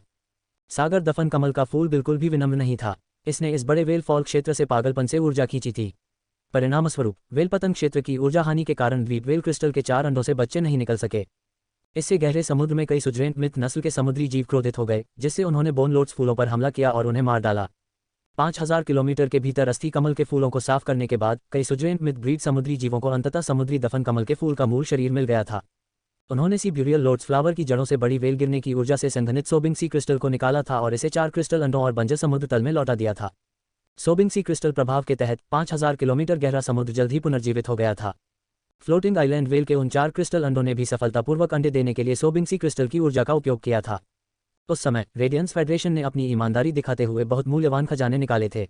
वे कार्सिनोमा फी सिब्यूरियल लोटस फ्लावर के लिए गहरे समुद्र में उच्च श्रेणी के समुद्री फे के साथ आदान प्रदान करना चाहते थे, जिसे स्पिरिट गार्ड ले लेंगे। हालांकि उच्च श्रेणी के समुद्री जीवों ने उन्हें अस्वीकार कर दिया था और रेडियंस फेडरेशन के विशेषज्ञों के सामने, जो समुद्र के लिए बिल्कुल हानिकारक था, सिब्यूरियल लोटस फ्लावर को नष्ट कर दिया था, जो इस पर बातचीत करने गए थे। उन्होंने संयुक्त रूप से सिब्यूरियल लोटस फ्लावर के प्रति समुद्री जीवों के रवैये को व्यक्त किया था। हालांकि सिब्यूरियल लोटस फ्लावर समुद्र के लिए असाधारण रूप से हानिकारक था, इसने अवर्णनीय रूप से दुर्लभ सोबिंग सी क्रिस्टल का भी उत्पादन किया। उस क्षण रक्तबीज की मां लिन युआन के बालों से निकलकर समुद्र में कूद गई और अपने मानव रूप में बदल गई। रक्तबीज की मां, जो असामान्य रूप से शांत थी, कसम खाए बिना नहीं रह सकी, अरे, ये वास्तव में समुद्री दफन कमल का फूल है। आपकी कृपा और भाग्य बहुत अद्भुत हैं। लिन युआन बोलने ही वाला था कि उसे याद आया कि वह इस समय भी समुद्र में था। द मदर ऑफ ग्लेडबाथ, एक मिथक नस्ल की महिला, उसके विपरीत समुद्र में स्वतंत्र रूप से सांस ले सकती थी और बोल सकती थी। उन्हें gold green oxygen C anemone पर निर्भर रहना पड़ा। इसलिए उसने अपने चेहरे पर मुस्कान के साथ रक्तबीज की मां को अंगूठा देने के लिए अपना हाथ बढ़ाया। रिपोर्ट अध्याय टिप्पणियां। संपर्क करें, टॉस साइड मैप दान करें। मेनू दिखाओ। उपन्यास बिन। उपन्यास फे इवोल्यूशन मचेंट। अध्याय 456, कमल के फूल का मूल शरीर। गुना विशेष ऑफर के साथ नोएल का स्वागत करें। उपन्यास से संबंधित उत्पादों पर सर्वोत्तम डील पाने के लिए URL पर प्रोमो कोड NOEL23 के I887 का उपयोग करें। खरीदारी के लिए शुभकामनाएं। फे इवोल्यूशन मचेंट C456, कमल के फूल का मूल शरीर। प्लेवलूम रात के 12 बजे, रात के 12:44 ट्रूविट फुल स्क्रीन। अध्याय 456, कमल के फूल का मूल शरीर। ग्लेडबाथ की मां लिन युआन की आत्मसंतुष्ट उपस्थिति देखकर अपनी आंखें घुमाने से खुद को नहीं रोक सकी। बहरहाल इसने तुरंत लिन युआन को कार्सिनोमा फी सीब्यूरियल लोट्स फ्लावर के असली शरीर की खोज में मदद करना शुरू कर दिया। लिन युआन इस बिंदु पर थोड़ा आभारी हुए बिना नहीं रह सका। सौभाग्य से सीबरियल लोट्स फ्लावर तटीय समुद्र में दिखाई दिया था और इसके संसाधन गहरे समुद्र की तुलना में बहुत कम थे, जिसके परिणामस्वरूप सीबरियल लोट्स फ्लावर की हड्डी कमल के फूल की फैलने की गति धीमी थी। इसके अलावा तटीय समुद्र के संसाधन सीब्यूरियल लोट्स फ्लावर को अपने बोन लोट्स फ्लावर को अन्य समुद्री क्षेत्रों में तेजी से फैलाने में मदद करने के लिए पर्याप्त नहीं थे। परिणामस्वरूप अन्य समुद्री क्षेत्रों में अस्थि कमल के फूलों का शिकार किया जाने लगा। चूंकि sea burial lotus flower Listening Heron Chamber of Commerce के तटीय समुद्र में दिखाई दिया था और लिसन ने लिन युआन के प्रति निष्ठा व्यक्त करने के लिए रॉयल कैपिटल में आने का फैसला किया, बाद वाले को सीब्यूरियल लोट्स फ्लावर ढूंढने और इसे अपने लिए रखने का अवसर मिला। समुद्र तल पर रहने वाले जीव जैसे मूंगे, समुद्री पौधे और शेलफिश जीव अस्थि कमल के फूलों के कारण पीड़ित होंगे। समुद्री दफन कमल फूल समुद्र में ऊर्जा को खाली कर देगा और ये मूंगे, समुद्री पौधे और शंख मछली, जो समुद्र के तल पर रहते थे और इधर उधर नहीं जा सकते थे, हड्डी वाले कमल के फूलों द्वारा निगल लिए जाएंगे। फिर अस्थि कमल के फूल ऊर्जा को समुद्री दफन कमल के फूल में स्थानांतरित कर देंगे, जो ऊर्जा को सोबिंग सी क्रिस्टल में बदल देगा। जब समुद्र के तल पर ऊर्जा खत्म हो गई थी और सारा जीवन समाप्त हो गया था, तो जो जानवर आगे बढ़ सकते थे वे स्वाभाविक रूप से इस बंजर समुद्री क्षेत्र से भाग जाएंगे और वहां नहीं रहेंगे। जैसे ही लिन युआन ने ब्लिडबैथ की मां को अस्थि कमल के फूलों को नष्ट करने के लिए समुद्र तल पर लगातार रक्त ऊर्जा को फैलाते हुए देखा, उसकी पलकें बेतहाशा उछल गईं और उसने जल्दी से इसे रोकने के लिए कहा। कार्सिनोमा के खतरे के रूप में सीब्यूरियल लोट्स फ्लावर ने समुद्र में कहर बरपाया, लेकिन इसका मूल शरीर बहुत कमजोर था। यदि रक्तबीज की माता की रक्त ऊर्जा फैलती तो सीब्यूरियल लोट्स फ्लावर का मूल शरीर संभवतः मर जाता। इस तटीय समुद्र की ऊर्जा से संघनित सोबिंग सी क्रिस्टल की तुलना में लिन युआन सीब्यूरियल लोट्स फ्लावर को अधिक चाहता था। सीब्यूरियल लोट्स फ्लावर द्वारा समुद्र से निकाली गई ऊर्जा वास्तव में जल तत्व ऊर्जा नहीं थी। ये समुद्र तल की मास ऊर्जा और समुद्र के नीचे गहरी लेई लाइन स्पिरिट क्यूई जमा थी। समुद्री दफन कमल का फूल सारी ऊर्जा को अवशोषित कर लेगा और सिसकते समुद्री क्रिस्टल को संघनित कर देगा। सिल्वर इव एलिट सीब्यूरियल लोट्स फ्लावर लकड़ी के प्रकार का था, इसलिए इसके द्वारा संघनित सोबिंग सी क्रिस्टल भी लकड़ी के प्रकार का था। लकड़ी के प्रकार का सोबिंग सी क्रिस्टल एक पवित्र वस्तु थी जो लकड़ी के प्रकार के जानवरों को पोषण दे सकती थी, लेकिन अन्य प्रकार के जानवरों के लिए जीवन के लिए खतरा पैदा करने वाला जहर था। जब अन्य प्रकार के मादा पक्षी सोबिंग सी क्रिस्टल का उपयोग करते थे तो इसकी ऊर्जा मादा के शरीर में फूट जाती थी। कोई किसी नर के शरीर में ऊर्जा के विस्फोट की भयावहता की कल्पना कर सकता है। हालांकि जब सिल्वर इव एलिट सीब्यूरियल लोट्स फ्लावर गोल्ड तक पहुंच गया तो इसे एक और विशेषता मिल जाएगी जो सोबिंग सी क्रिस्टल के उपयोग को व्यापक बना देगी। गहरे समुद्र में सोबिंग सी क्रिस्टल, जिसका उल्लेख चंद्रमा महारानी ने किया था, जल प्रकार और लकड़ी प्रकार का होना चाहिए, अन्यथा ये नींद में सोई 4 द्वीप वेलों को उनके ऊर्जा अंडे के छिलके से बाहर निकलने से नहीं रोक पाता। लिन युआन की राय में सीब्यूरियल लोट्स फ्लावर के जीवित रहने के लिए सबसे उपयुक्त स्थान उसका स्पिरिट लॉक स्थानिक क्षेत्र का स्पिरिट पूल था। उनके स्पिरिट पूल में स्पिरिट क्यूई की कभी न खत्म होने वाली प्रचुरता थी। सीब्यूरियल लोट्स फ्लावर को केवल प्रचुर मात्रा में स्पिरिट क्यूई को लगातार अवशोषित करने की जरूरत थी और बोन लोट्स फूलों से ऊर्जा लूटने की जरूरत नहीं थी। इसे बस सोबिंग सी क्रिस्टल को आसानी से उत्पादित और संघनित करने की आवश्यकता थी। इस प्रकार लिन युआन नहीं चाहता था कि सीब्यूरियल लोट्स फ्लावर को थोड़ी सी भी क्षति हो। जब रक्तबीज की मां ने लिन युआन को इसे रोकने के लिए कहते हुए सुना तो वह असमंजस में उसकी ओर देखने लगी। सागर दफन लोट्स फ्लावर के रेमेट्स द्वारा कवर किया गया क्षेत्र बेहद विस्तृत था। यदि उसने एक निश्चित सीमा के भीतर खोज नहीं की तो सीब्यूरियल लोट्स फ्लावर के शरीर को ढूंढना आसान नहीं होगा, जो छिपने में बहुत अच्छा था। लिन युआन मोबियस के ट्रू डेटा का उपयोग कर रहा था। हालांकि ट्रू डेटा में पता लगाने और खोजने का कार्य नहीं था, लेकिन लिन युआन छिपे हुए समुद्री दफन लोट्स फूल को खोजने के लिए डेटा पर भरोसा करते हुए बोन लोट्स फूलों के एक बड़े क्षेत्र को स्कैन करने के लिए इस पर भरोसा कर सकता था। लिन युआन समुद्र की सतह की ओर तैरकर बाहर आने के बाद उसने 4 तूफान ओवलेट मोड्स की ओर हाथ हिलाया। उन्होंने लिन युआन को मध्य हवा में वापस लाने के लिए पवन ऊर्जा में हेरफेर किया और फिर उसके चंद्रमा सफेद स्पिरिट क्यूई कपड़ों को उड़ा दिया। लिन युआन ने 4 तूफान ओवलेट मोड्स की गतिविधियों का अवलोकन किया और पुष्टि की कि यह उनकी बुद्धिमत्ता नहीं थी, बल्कि लियू जी ने कीट रानी को तूफान ओवलेट मोड्स को अपनी बुद्धिमत्ता प्रदान करने और उन्हें अपने कार्यों में बेहतर सहयोग करने के लिए नियंत्रित करने की अनुमति दी थी। ब्लिडबात की मां समुद्र से बाहर आई और लिन युआन ने उससे कहा, मैं तूफान ओवलेट मोड्स को समुद्र के चारों ओर 2 बार उड़ने दूंगा और सतह से सी ब्यूरियल लोड्स फ्लावर के स्थान की तलाश करूंगा। जब रकबीज की मां ने लिन युआन के शब्द सुने तो उसे केवल लिन युआन को कुछ फल देने और उसे कुछ बड़े नागफनी और बेर खिलाने का मन हुआ। यदि लिन युआन समुद्र के तल पर अस्थि कमल के फूलों के बीच छिपे हुए समुद्री दफन कमल के फूल को ढूंढ सकता है तो वह भविष्य में उंगली चाटने वाला चिकन नहीं खाना चाहेगा। लिन युआन ने तूफान ओवलेट मोड्स को धीमा करने का आदेश दिया क्योंकि वे उसे खोजने के लिए घेरे में ले जा रहे थे। उन्होंने पाया कि समुद्र के ऊपर से उड़ते समय विशाल नीले समुद्र और समुद्री हवा के झोंकों को देखना अच्छा लग रहा था। इस नीले आकाश और हवा के नीचे समुद्र की खामोशी एक अलग तरह का रोमांस लिए हुए लग रही थी। काफी देर तक खोजने के बाद लिन युआन ने अपने लक्ष्य को लॉक कर लिया और उसके चेहरे पर एक खुशी भरी मुस्कान उभर आई। लिन युआन ने हाथ हिलाकर दूर स्थित रकबीज की माता से कहा, रकबीज की माता, समुद्र दफन कमल का फूल इस स्थान के ठीक नीचे है। इतना कहने के बाद लिन युआन ने मोर्चा संभाला और समुद्र में कूद गए। ब्लिडबात की मां ने यह सोचकर फिर से अपनी आंखें घुमाई कि लिन युआन इस समय वास्तव में स्मार्ट नहीं थी। हालांकि वह समुद्र में भी कूद गया। रकबीज की मां ने अवचेतन रूप से समुद्र तल का पता लगाया। हालांकि ब्लिडबैत की मां को लिन युआन के शब्दों पर संदेह था, फिर भी वह अवचेतन रूप से उस पर विश्वास करती थी। खोज के बीच में रकबीज की मां ने लिन युआन पर अपनी निगाहें जमाईं जैसे कि वह किसी अमर को देख रही हो और सोचा, ये वास्तव में कुछ है। आप सतह के ऊपर से समुद्र तल में इतनी गहराई में छिपे हुए सी ब्यूरियल लोड्स फ्लावर के शरीर को देख सकते हैं। क्या आपकी आंखें चुंबक हैं जो विशेष रूप से समुद्र दफन कमल के फूल को आकर्षित करने के लिए बनाई गई हैं? लेकिन उसके ठीक बाद रकबीज की मां ने अपने दिल में क्रोध किया, लानत है।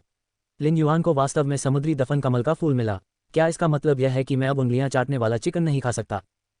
रिपोर्ट अध्याय टिप्पणियां संपर्क करें टॉस साइट मैप दान करें मेनू दिखाओ उपन्यास बिन उपन्यास फे इवोल्यूशन मचेंट अध्याय 457 10,000 गुना अधिक घृणित गुना विशेष ऑफर के साथ नोएल का स्वागत करें। उपन्यास से संबंधित उत्पादों पर सर्वोत्तम डील पाने के लिए URL पर प्रोमो कोड NOEL23 के I887 का उपयोग करें। खरीदारी के लिए शुभकामनाएं। फे इवोल्यूशन मचेंट C457 10,000 गुना अधिक घृणित प्लेवलूम रात के 12 बजे रात के 12:44 ट्रूविट फुल स्क्रीन अध्याय 457 10,000 गुना अधिक घृणित। जबकि रकबीज की मां के दिल में गुस्सा था, वह अपने कार्यों से नहीं हिचकिचा रही थी। अस्थि कमल के फूलों से भरे समुद्र के तल पर ऊर्जा की 3 प्रतिच्छेदी लाल रक्त रंग की लहरें फूट पड़ीं। समुद्र के तल पर जहां लिन युआन की नजर पहुंची, ऊर्जा की इन 3 लाल रंग की रक्त रंग की तरंगों से विस्फोट हो गया, जिससे बेहद गहरी खाइयां बन गईं। अस्थि कमल के फूल सफेद टुकड़ों में बदल गए और हल्का सफेद पाउडर समुद्र के पानी में अत्यधिक ठंडी बर्फ की तरह बह गया। रकबीज की माता ने समुद्री दफन कमल के फूल के शरीर को ऊर्जा की 3 प्रतिच्छेदित रक्त रंग की तरंगों के केंद्र में घेर लिया। इसने इसे अस्थि कमल के फूलों के विशाल बहुमत से अलग कर दिया। लिन युआन ने तब उस छोटे से क्षेत्र में एक अजीब हलचल देखी। अस्थि कमल के फूल अचानक समुद्र के तल पर स्पिरिट सांपों की तरह नाचने लगे जो उस दुश्मन की तलाश में थे जिसने अभी अभी उन पर हमला किया था। लिन युआन को पता था कि सी ब्यूरियल लोड्स फ्लावर जैसे कार्सिनोमा वाले बुद्धिमान नहीं थे। इसके जैसे जीवन रूप में केवल नुकसान से बचने की प्रवृत्ति होती है। इसकी प्रतिक्रिया बिल्कुल खतरे के सामने एक जीवन रूप की अवचेतन आपातकालीन प्रतिक्रिया थी। Silver eve sea burial lotus flower mother of bloodbath जैसे मिथ ब्रीड फी के साथ कुछ नहीं कर सका। रकबीज की माता उन नाचते हुए बोन लोड्स फूलों में उड़ गई और बोन लोड्स फ्लावर्स के केंद्र से हमले को नजरअंदाज कर दिया। इसने अपना हाथ बढ़ाया और अस्थि कमल के फूलों को अंदर से एक तरफ धकेल दिया। लिन युआन ने रकबीज की मां को अस्थि कमल के फूलों से एक नाजुक कमल का फूल लेते हुए देखा। इसका तना और पत्तियां सहित रंग सफेद था। इस सफेद रंग में अस्थि कमल के फूलों की तरह घातक पीलापन नहीं था, बल्कि पवित्रता की एक चमकदार भावना थी जिससे लोगों में श्रद्धापूर्ण विचार उत्पन्न हुए। ये कल्पना करना वाकई मुश्किल था कि इतनी छोटी सी चीज शैतान होगी जिसने समुद्र को निगल लिया और उसे बंजर बना दिया। पवित्र जैसे सफेद कमल के फूलों के नीचे जो था वह कमल की जड़ें नहीं बल्कि प्रकंद पर लिन युआन के अंगूठे से छोटा एक हरा क्रिस्टल था। इस हरे क्रिस्टल ने लकड़ी के प्रकार के सोबिंग सी क्रिस्टल के पोषण के लिए इस समुद्र की सारी ऊर्जा पर निर्भर किया होगा, जिसके बहुत सारे उपयोग थे। लिन युआन ने अचानक जैस्मीन लिली के बारे में सोचा, लेकिन इसकी गुणवत्ता बढ़ाने के लिए जैस्मीन लिली को सी ब्यूरियल लोड्स फ्लावर का सोबिंग सी क्रिस्टल देना थोड़ा ज्यादा खर्चीला था। ये सही है, ये लिन युआन जैसे लोगों की नज़र में भी असाधारण था जो मजबूत बनने के लिए अधिक संसाधन खर्च करने में संकोच नहीं करते थे। उसे अभी भी यह सोचने की जरूरत थी कि इस लकड़ी प्रकार के सोबिंग सी क्रिस्टल का उपयोग कैसे किया जाए। आखिरकार जैस्मीन लिली कई आध्यात्मिक सामग्रियों के साथ फैंटेसी आई से अपनी गुणवत्ता में सुधार कर सकती है। इस लकड़ी के प्रकार के सोबिंग सी क्रिस्टल का होना आवश्यक नहीं था। खून खराबे की मां समुद्र के पानी में अपने बालों को नाचते हुए लिन युआन की तरफ चमकती हुई दिखाई दी। इसका आमतौर पर भावहीन चेहरा खुशी का एक दुर्लभ और स्पष्ट संकेत देता है। लिन युआन, लकड़ी के प्रकार के सोबिंग सी क्रिस्टल में निहित ऊर्जा वास्तव में लकड़ी के प्रकार के जानवरों के लिए एक पवित्र वस्तु है। इस समुद्री दफन कमल के फूल को पवित्र स्रोत जीवन रूप के अलावा सबसे दुर्लभ वस्तु माना जा सकता है जिसे मैंने देखा है। रकबीज की मां चिल्लाए बिना नहीं रह सकी। जब रकबीज की मां ने पवित्र स्रोत जीवन रूप का उल्लेख किया तो लिन युआन थोड़ा उत्सुक हो गया और पूछा, रकबीज की मां, आपने एक पवित्र स्रोत जीवन रूप देखा है? वह कितना शक्तिशाली है? लिन युआन ने मून महारानी को पवित्र स्रोत जीवन रूपों के बारे में बात करते हुए सुना था। हालांकि उन्होंने पवित्र स्रोत जीवन रूपों की उत्पत्ति के बारे में जान लिया था, लेकिन उन्हें देखने का कभी मौका नहीं मिला। अब तक लिन युआन जिस पवित्र स्रोत जीवन रूप को जानता था वह ऑस्ट्रिच लॉजिस्टिक्स की स्पेटियल मदर शेलफिश थी। ये सुनकर रक्तबीज की मां की आंखों में लालसा चमक उठी। पवित्र स्रोत जीवन रूपों की सच्ची शक्ति कभी भी उनकी आक्रमण क्षमता में नहीं बल्कि पूर्ण अधिकार की कार्यक्षमता में निहित होती है।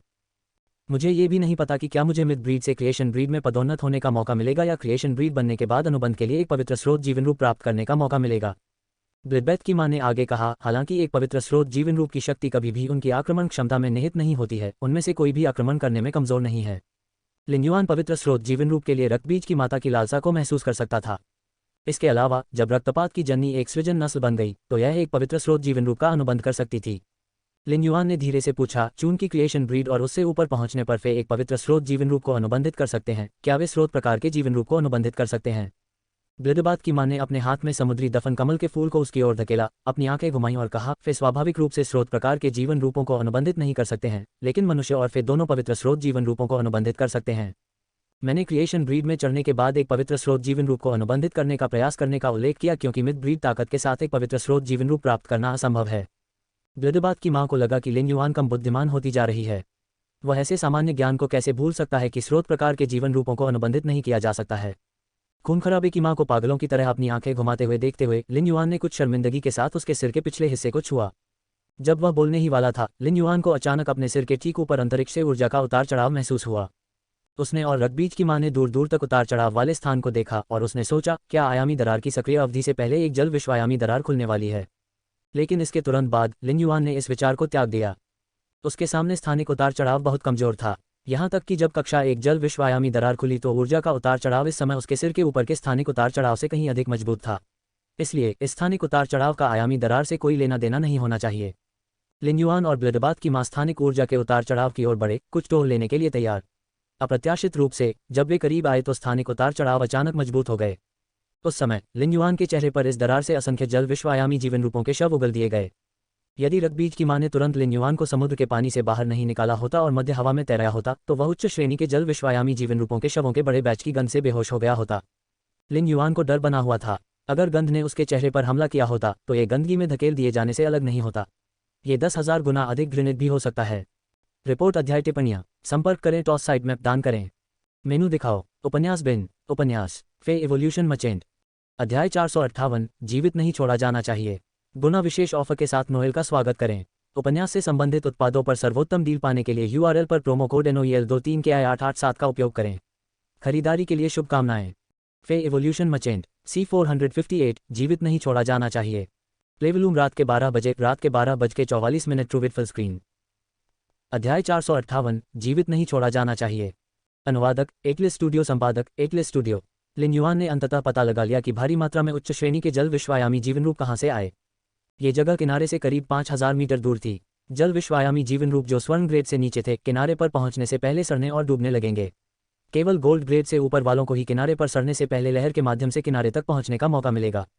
लिन युआन ने कार्सिनोमा फी सीब्यूरियल लोड्स फ्लावर को देखा और समझ गया कि इसके रेमेट्स इस जगह पर क्यों दिखाई दिए थे। ऐसा प्रतीत होता है कि यह जल विश्वायामी जीवन रूपों के मांस की भारी मात्रा के कारण था, जिसने सीब्यूरियल लोड्स फ्लावर को समुद्र तल के नीचे दावत करने की अनुमति दी थी।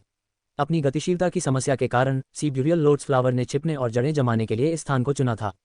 ये दृश्य निश्चित रूप से लिन युआन के लिए एक महान खोज थी। रक्तबीज की मां की अभिव्यक्ति भी गंभीर हो गई थी। वह एक स्थानिक लहर को महसूस कर सकती थी जो सभी उच्च श्रेणी के जल विश्वायामी जीवन रूपों को समुद्र में उतारे जाने के बाद गायब हो गई थी। वह तमतमा उठी और कारण पर विचार कर रही थी। एक पल के बाद, जब कोई अन्य जल विश्वायामी जीवन रूप शव नहीं थे, लिन युआन ने इथरियल जेलीफिश को बुलाया। स्थानिक प्रकार के जीवन रूप के रूप में ईथर जेलीफिश 1000 मील दूर से भी स्थानिक नोड्स को महसूस कर सकती है। इसमें स्थानिक गतिविधियों के प्रति स्वाभाविक रूप से उच्च संवेदनशीलता थी। लिन युआन इथरियल जेलीफिश के साथ स्काउटिंग करने और यह पता लगाने की योजना बना रहा था कि स्थानिक लहर कैसे प्रकट हुई और पहले सभी जल विश्वायामी जीवन रूपों को कैसे उतार दिया। ईथर जेलीफिश को बुलाने के बाद यह स्थानिक क्षेत्रों के बीच स्थानांतरित हो गया क्योंकि यह समय समय पर प्रकट होता था और गायब हो जाता था। जैसे ही वह लिन युआन के सिर पर उतरना चाहता था, उसे लिन युआन की कड़ी चेतावनी याद आ गई। ईथर जेलीफिश फिर तेजी से नीचे की ओर खिसकी और लिन युआन की गर्दन पर आ गिरी और विशेष रूप से संतुष्ट हुई। जब ब्लिडबाथ की मां ने इथरियल जेलीफिश को देखा तो उसने तुरंत अपनी लार गटक ली। वह उस ठंडी डिश के बारे में सोचने से खुद को नहीं रोक सकी जो लियू जी ने पहले तैयार की थी और जेलीफिश की त्वचा और टेंटेकल का अद्भुत स्वाद था। लिन युआन ने कहा, ईथर जेलीफिश, जाओ और समुद्र में सभी स्थानिक ऊर्जा तरंगों की जांच करो और मुझे रिपोर्ट करो। एक बार जब ईथर जेलीफिश को लिन युआन का आदेश मिला तो वह तुरंत लिन युआन की गर्दन पर जिल मिलाया और एक छवि बनाई जैसे कि वह गायब होते समय कई आयामों से टूट गई हो। ईथर जेलीफिश लिन युआन से पहले ही समुद्र में दिखाई दे चुकी थी और समुद्र में छिपी स्थानिक ऊर्जा तरंगों को महसूस करने के लिए नए विकसित टेंटेकल को कंपन कर रही थी। लिन युआन ने इस क्षण का उपयोग सी ब्यूरियल लोटस फ्लावर को संभालने के लिए किया। लिन युआन ने सी ब्यूरियल लोटस फ्लावर की लकड़ी के प्रकार के सोबिंग सी क्रिस्टल्स की कटाई नहीं की। समुद्री दफन कमल के फूल का ग्रेड वास्तव में सोबिंग सी क्रिस्टल्स के भीतर मौजूद ऊर्जा द्वारा निर्धारित किया गया था। यदि लिन युआन को अभी उनकी कटाई करनी होती तो सी ब्यूरियल लोटस फ्लावर तुरंत वर्तमान सिल्वर एलिट से गिरकर सामान्य पर आ जाता। कार्सिनोमा फी को नियमित फी की तरह स्पिरिट क्यूई पेशेवरों द्वारा भी अनुबंधित किया जा सकता है और यहां तक कि मोबियस के विशेष कौशल स्पिरिट लॉक द्वारा स्पिरिट लॉक भी किया जा सकता है। हालांकि लिन युआन की राय में सी ब्यूरियल लोटस फ्लावर अनुबंधित करने और युद्ध के लिए उपयोग करने के लिए उपयुक्त नहीं था। एलिमेंटल शेलफिश की तरह प्रोडक्शन पे बनना अधिक उपयुक्त था। सागर दफन कमल के फूल में बुद्धि नहीं थी और वह केवल प्रवृत्ति के माध्यम से आगे बढ़ रहा था। इस प्रकार लिन युआन इसे स्पिरिट लॉक स्थानिक क्षेत्र में पोषित करना और इसे प्रतिबंधित करना चाहता था। सी ब्यूरियल लोटस फ्लावर को प्रतिबंधित करने का सबसे अच्छा तरीका यह था कि इसे लिन युआन के संसाधनों पर निर्भरता विकसित की जाए। पानी छोड़ने के बाद समुद्री दफन कमल का फूल लगातार कमजोर होता जाएगा। सी ब्यूरियल लोटस फ्लावर शुरुआत में मजबूत नहीं था और वास्तव में बहुत कमजोर था। यदि यह बहुत लंबे समय तक पानी छोड़ता है तो यह सूखना शुरू कर देगा और अपनी जड़ों को पीछे छोड़ देगा जो सोबिंग सी क्रिस्टल्स के चारों ओर लिपटी हुई हैं और नार्कोलेप्सी की स्थिति में आ जाएंगी। लिन युआन ने उपयुक्त समय पर अपनी आध्यात्मिक शक्ति प्रसारित की ताकि सी ब्यूरियल लोटस फ्लावर उसकी हथेली से शुद्ध आत्मा क्यूई को अवशोषित कर सके। हर बार लिन युआन ने शुद्ध आत्मा क्यूई का केवल एक छोटा सा अंश जारी किया, इससे पहले कि वह तुरंत इसे वापस ले लेता। इससे पहले कि समुद्री दफन कमल का फूल आनंद का स्वाद चख सके, ये तुरंत शुद्ध आत्मा क्यूई खो देगा जो बिल्कुल शहद की तरह थी। सी ब्यूरियल लोटस फ्लावर समुद्र तल पर सभी प्रकार की ऊर्जा को अवशोषित कर सकता था, लेकिन लिन युआन की शुद्ध आत्मा क्यूई निश्चित रूप से सी ब्यूरियल लोटस फ्लावर के लिए एक मादक आकर्षण थी। हर बार जब लिन युआन ने अपने शरीर में आध्यात्मिक शक्ति का संचार करना बंद कर दिया तो सी ब्यूरियल लोटस फ्लावर अपनी उदासी दिखाने के लिए अपनी पवित्र शाखाओं और पत्तियों को हिला देता था। इसने नखरे दिखाए और लिन युआन से कहा, तुम बहुत बुरे हो, मुझे और स्पिरिट क्यूई चाहिए। लिन युआन परम बदमाश की तरह व्यवहार कर रहा था, जिससे सी ब्यूरियल लोटस फ्लावर में उसकी आत्मा क्यूई के प्रति निर्भरता विकसित हो गई। वह सी ब्यूरियल लोटस फ्लावर को उस पर और भी अधिक भरोसा करने के लिए वापस लेने और देने की विधि का उपयोग कर रहा था। कुछ दोहराव के बाद लिन युआन ने सी ब्यूरियल लोटस फ्लावर को स्पिरिट लॉक स्थानिक क्षेत्र के स्पिरिट पूल में रखा।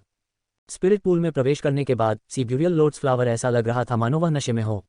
इसने स्पिरिट लॉक स्थानिक क्षेत्र में शुद्ध और पर्याप्त आत्मा क्यूई को जुनूनी रूप से अवशोषित कर लिया। स्पिरिट लॉक स्थानिक क्षेत्र में अटूट स्पिरिट क्यूई के कारण सी ब्यूरियल लोटस फ्लावर को ऊर्जा को अवशोषित करने में मदद करने के लिए किसी अस्थि कमल फूल का उत्पादन नहीं करना पड़ा। लिन युआन ने gold wind speed rapid antelope को स्पिरिट पूल के पास नजर रखने के लिए कहा। एक बार जब सी ब्यूरियल लोटस फ्लावर को बोन लोटस फ्लावर के उत्पादन का कोई विचार आया तो विंड स्पीड रैपिड एंटेलोप तुरंत उनकी उत्पादन प्रक्रिया को बाधित करने के लिए पवन ऊर्जा का उपयोग करेगा।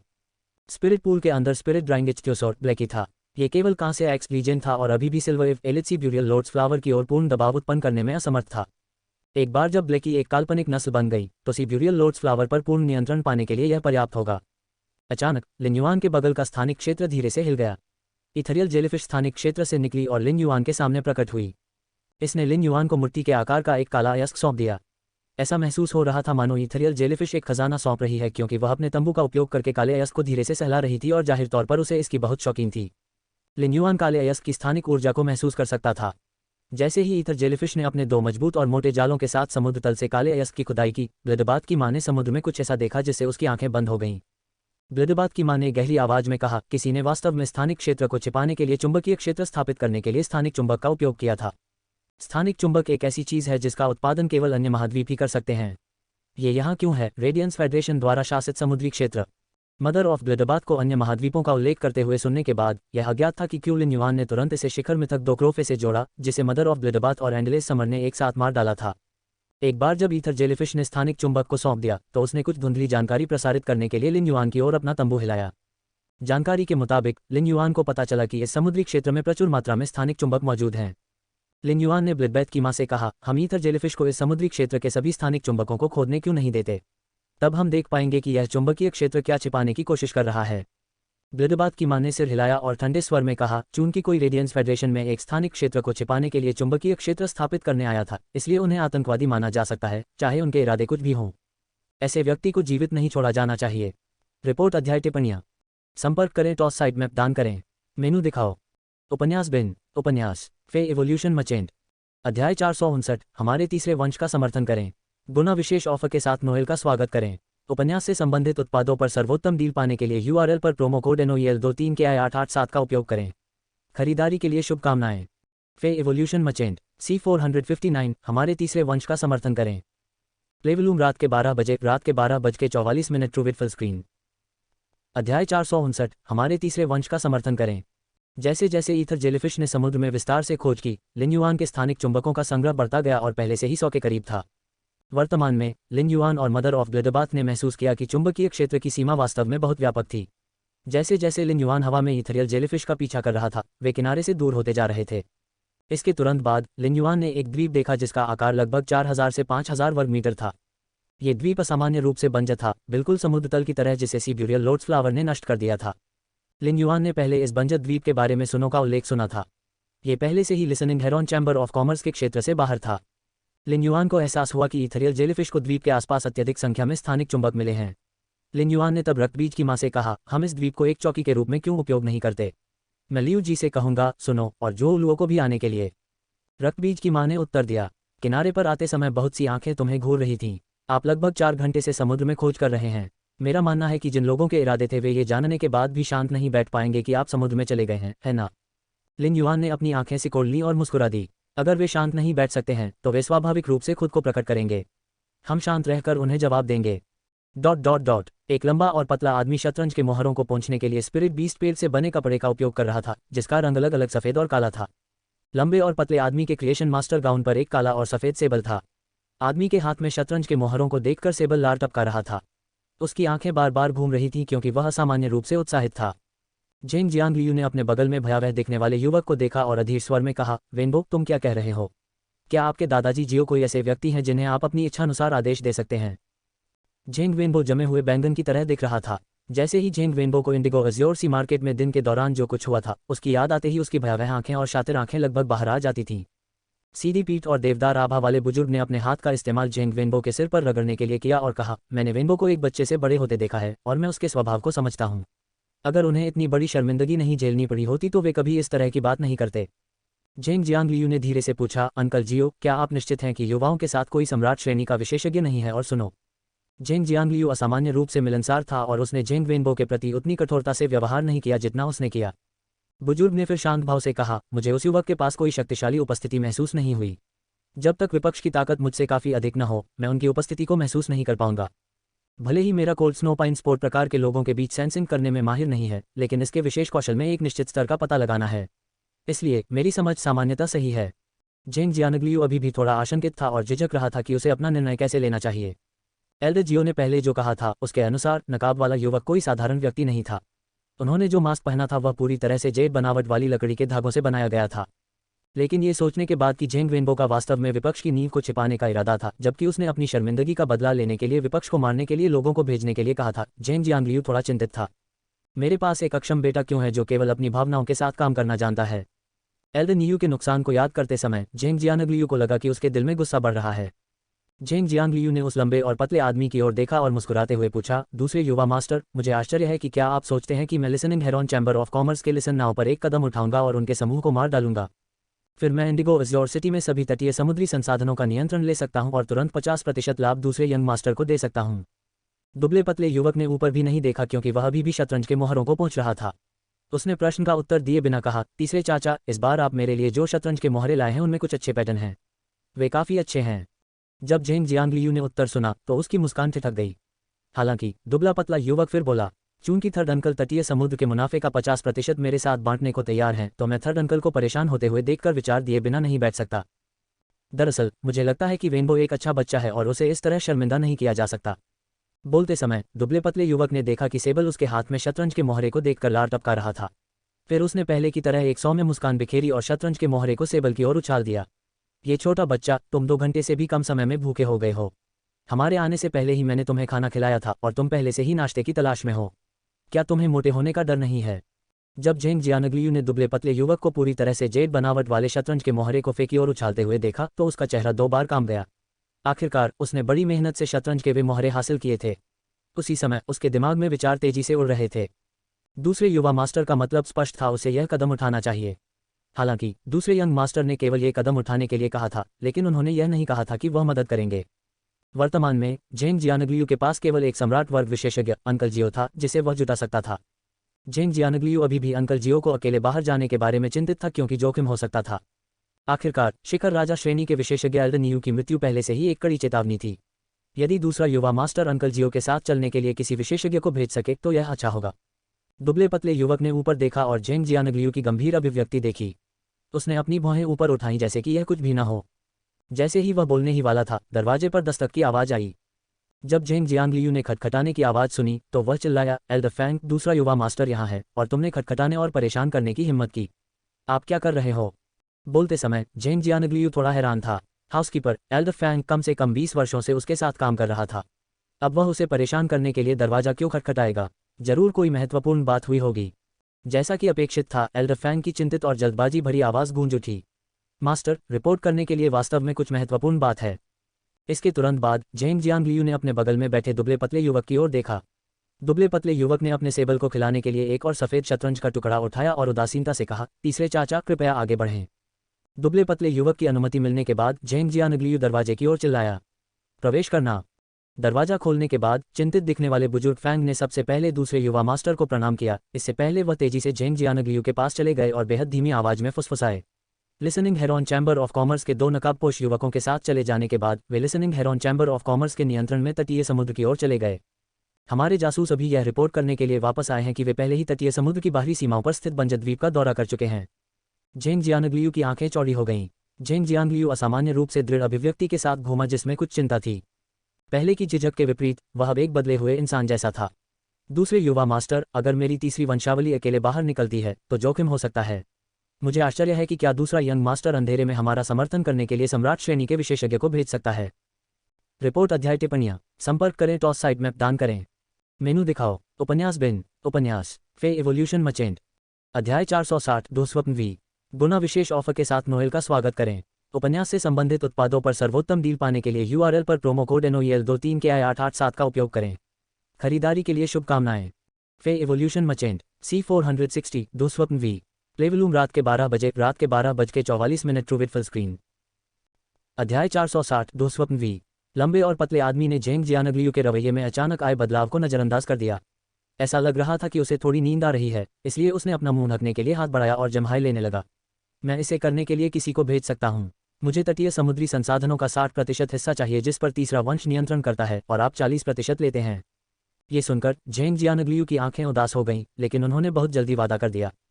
हम वैसा ही करेंगे जैसा दूसरा युवा मास्टर कहेगा। लंबा और पतला आदमी हंसा और काले और सफेद सेबल को उठाने के लिए खड़ा हुआ और बोला, चून की थर्ड अंकल इतने प्रबुद्ध हैं, मैं जेंग का युआन कंजूस व्यक्ति नहीं हूँ। फिर उसने अपनी हथेली 2 बार ताली बजाई। इसके साथ ही लबादे में ढकी हुई एक मानवीय आकृति अचानक जेंग जियांगलियू के बगल में दिखाई दी, जिसने जेंग जियांगलियू को चौंका दिया। जेंग का युआन ने कहा, दो स्वप्न वी, कृपया तीसरे अंकल के साथ जाएं। नाइटमेयर वी की आवाज़, जो काले वस्त्र पहने हुए थी, असामान्य रूप से कर्कश थी, जैसे कि वह रेत का कौर लेकर बोल रहा हो। हाँ, दूसरा युवा मास्टर। इतना कहकर वह एक बार फिर छिप गया। ऐसा लग रहा था मानो वह पहले कभी प्रकट ही न हुआ हो। जेंग का युआन ने अपनी आंखें उठाईं और जेंग जियांगलियू की ओर देखा।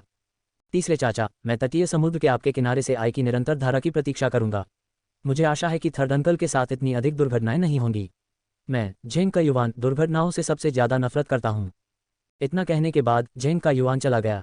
उनके जाने के बाद जेंग जियानग्लियू ने घर में जगह देखी और भयभीत महसूस किया।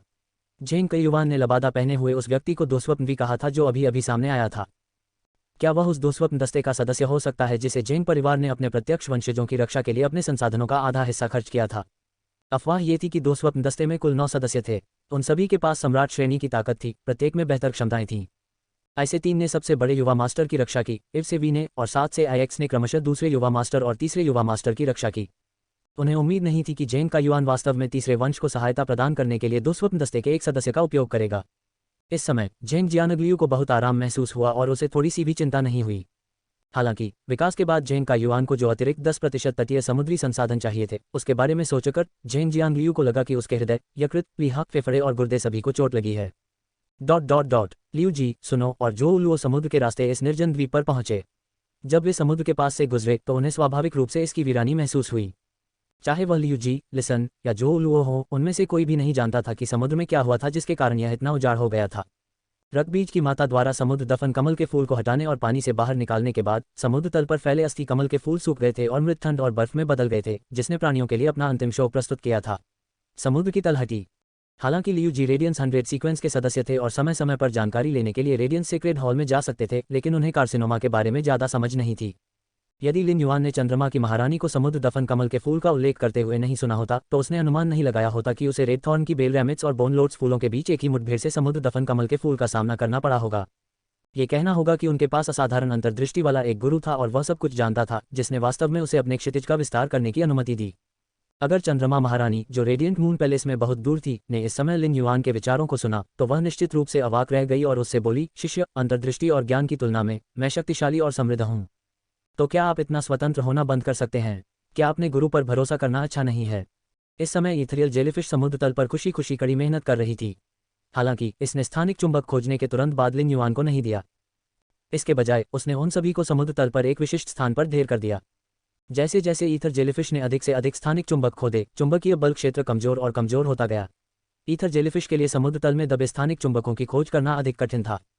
सौभाग्य से स्थानिक चुंबक एक दूसरे को आकर्षित कर सकते हैं और समुद्र तल पर बड़ी संख्या में स्थानिक चुंबकों का ढेर ईथर जेलीफिश को अन्य स्थानिक चुंबकों की खोज में मदद कर सकता है। इससे ईथरियल जेलीफिश की स्थानिक चुंबकों की खोज अधिक कुशल हो गई। जो लुओ ने अपने डायमंड आई फैंटेसी आई लावा ड्रैगन छिपकली को पानी में डालने की कोशिश करने का आदेश दिया। जब लावा ड्रैगन छिपकली लावा इगुआना थी तो उसे पानी से घृणा होती थी क्योंकि वह पृथ्वी के प्रकार की छिपकली थी। इसके अलावा ये समुद्र में लड़ने में अच्छा नहीं था। हालांकि इसने अपनी ड्रैगन प्रजाति की वंशावली को जागृत कर दिया था और लावा ड्रैगन छिपकली में बदल गया था। सभी ड्रैगन प्रजाति के फे उभयचर फे थे जो एक ही समय में पानी और जमीन पर लड़ाई से निपट सकते थे। लावा ड्रैगन छिपकली जो लुओ के आदेश के तहत अनाड़ी ढंग से समुद्र में उतरी और पहले तो कुछ अनिच्छुक थी। इसने अपना सिर नीचे कर लिया और समय समय पर अपनी पूंछ से जमीन पर प्रहार भी किया, ठीक उसी तरह जैसे किसी मोटे आदमी पर हथौड़े का इस्तेमाल किया जाता है, लेकिन जो लुओ ने जल्दबाजी में उसे मना लिया। अच्छा बच्चा, चक्कर मत लगाओ, समुद्र में गोता लगाओ, तुम्हें बहुत कुशल होना चाहिए। समुद्र में गोता लगाने के लिए मजबूर होने के बाद लावा ड्रैगन छिपकली जाहिर तौर पर थोड़ा घबरा गई थी।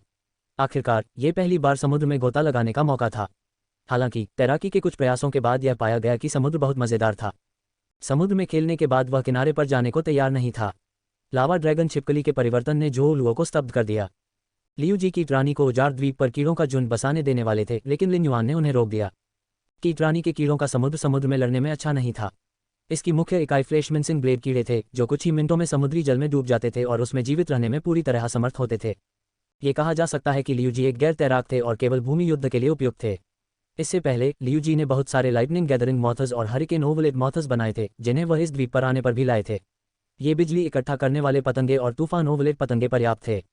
जब लिसन ने देखा कि जो लुओ ने लावा ड्रैगन छिपकली को समुद्र में खेलने दिया और उसे याद आया कि इस समुद्र में कोई जीवित प्राणी नहीं है, जिसका अर्थ है कि कोई खतरा नहीं होगा, तो उसने अपने दो अनुबंधित छिपकली को बुलाया।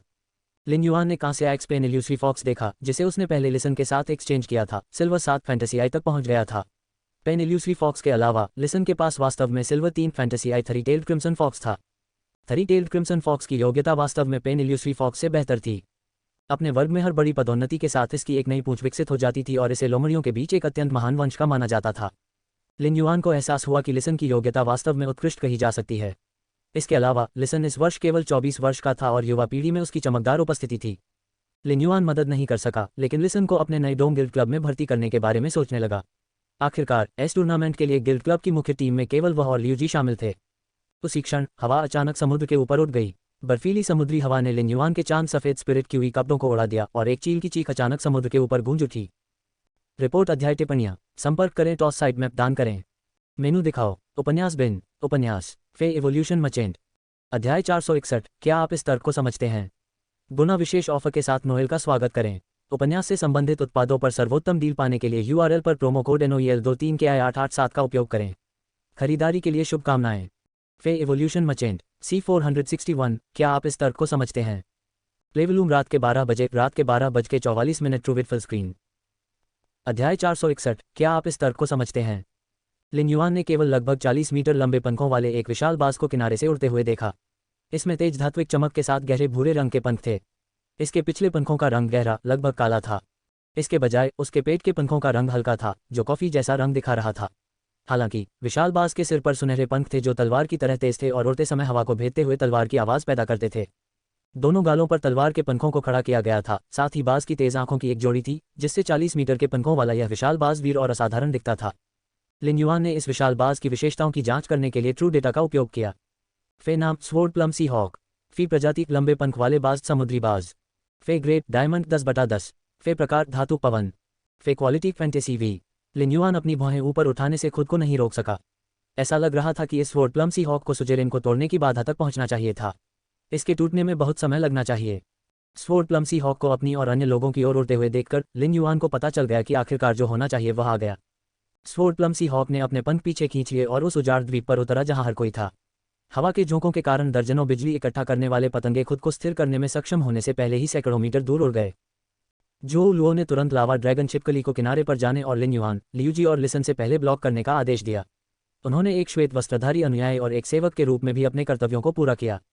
आधा कवच पहने एक बूढ़ा आदमी और एक अधेड़ उम्र का आदमी उत्कृष्ट स्वोर्ड प्लम सी हॉक की पीठ से नीचे कूद गया। जब लिन युआन ने इस बूढ़े व्यक्ति को देखा तो उसके चेहरे पर एक स्पष्ट मुस्कान फैल गई। क्या ये बूढ़ा आदमी इंडिगो अज्योर सी मार्केट में युवा मास्टर जेंग के पीछे देवदार आभा वाला वही बूढ़ा आदमी नहीं था? उसने आधे शरीर का कवच पहने हुए दूसरे मध्यम आयु वर्ग के व्यक्ति को स्कैन किया और सोचा, क्या जेंग परिवार के तीसरे वंश ने मुझ पर हमला करने के इरादे से एक साथ 2 सम्राट श्रेणी के विशेषज्ञों को भेजा था? वे कितना चाहते थे कि मैं मर जाऊं। इस समय देवदार आभा वाले बूढ़े व्यक्ति की पीठ सीधी और उदासीन अभिव्यक्ति थी।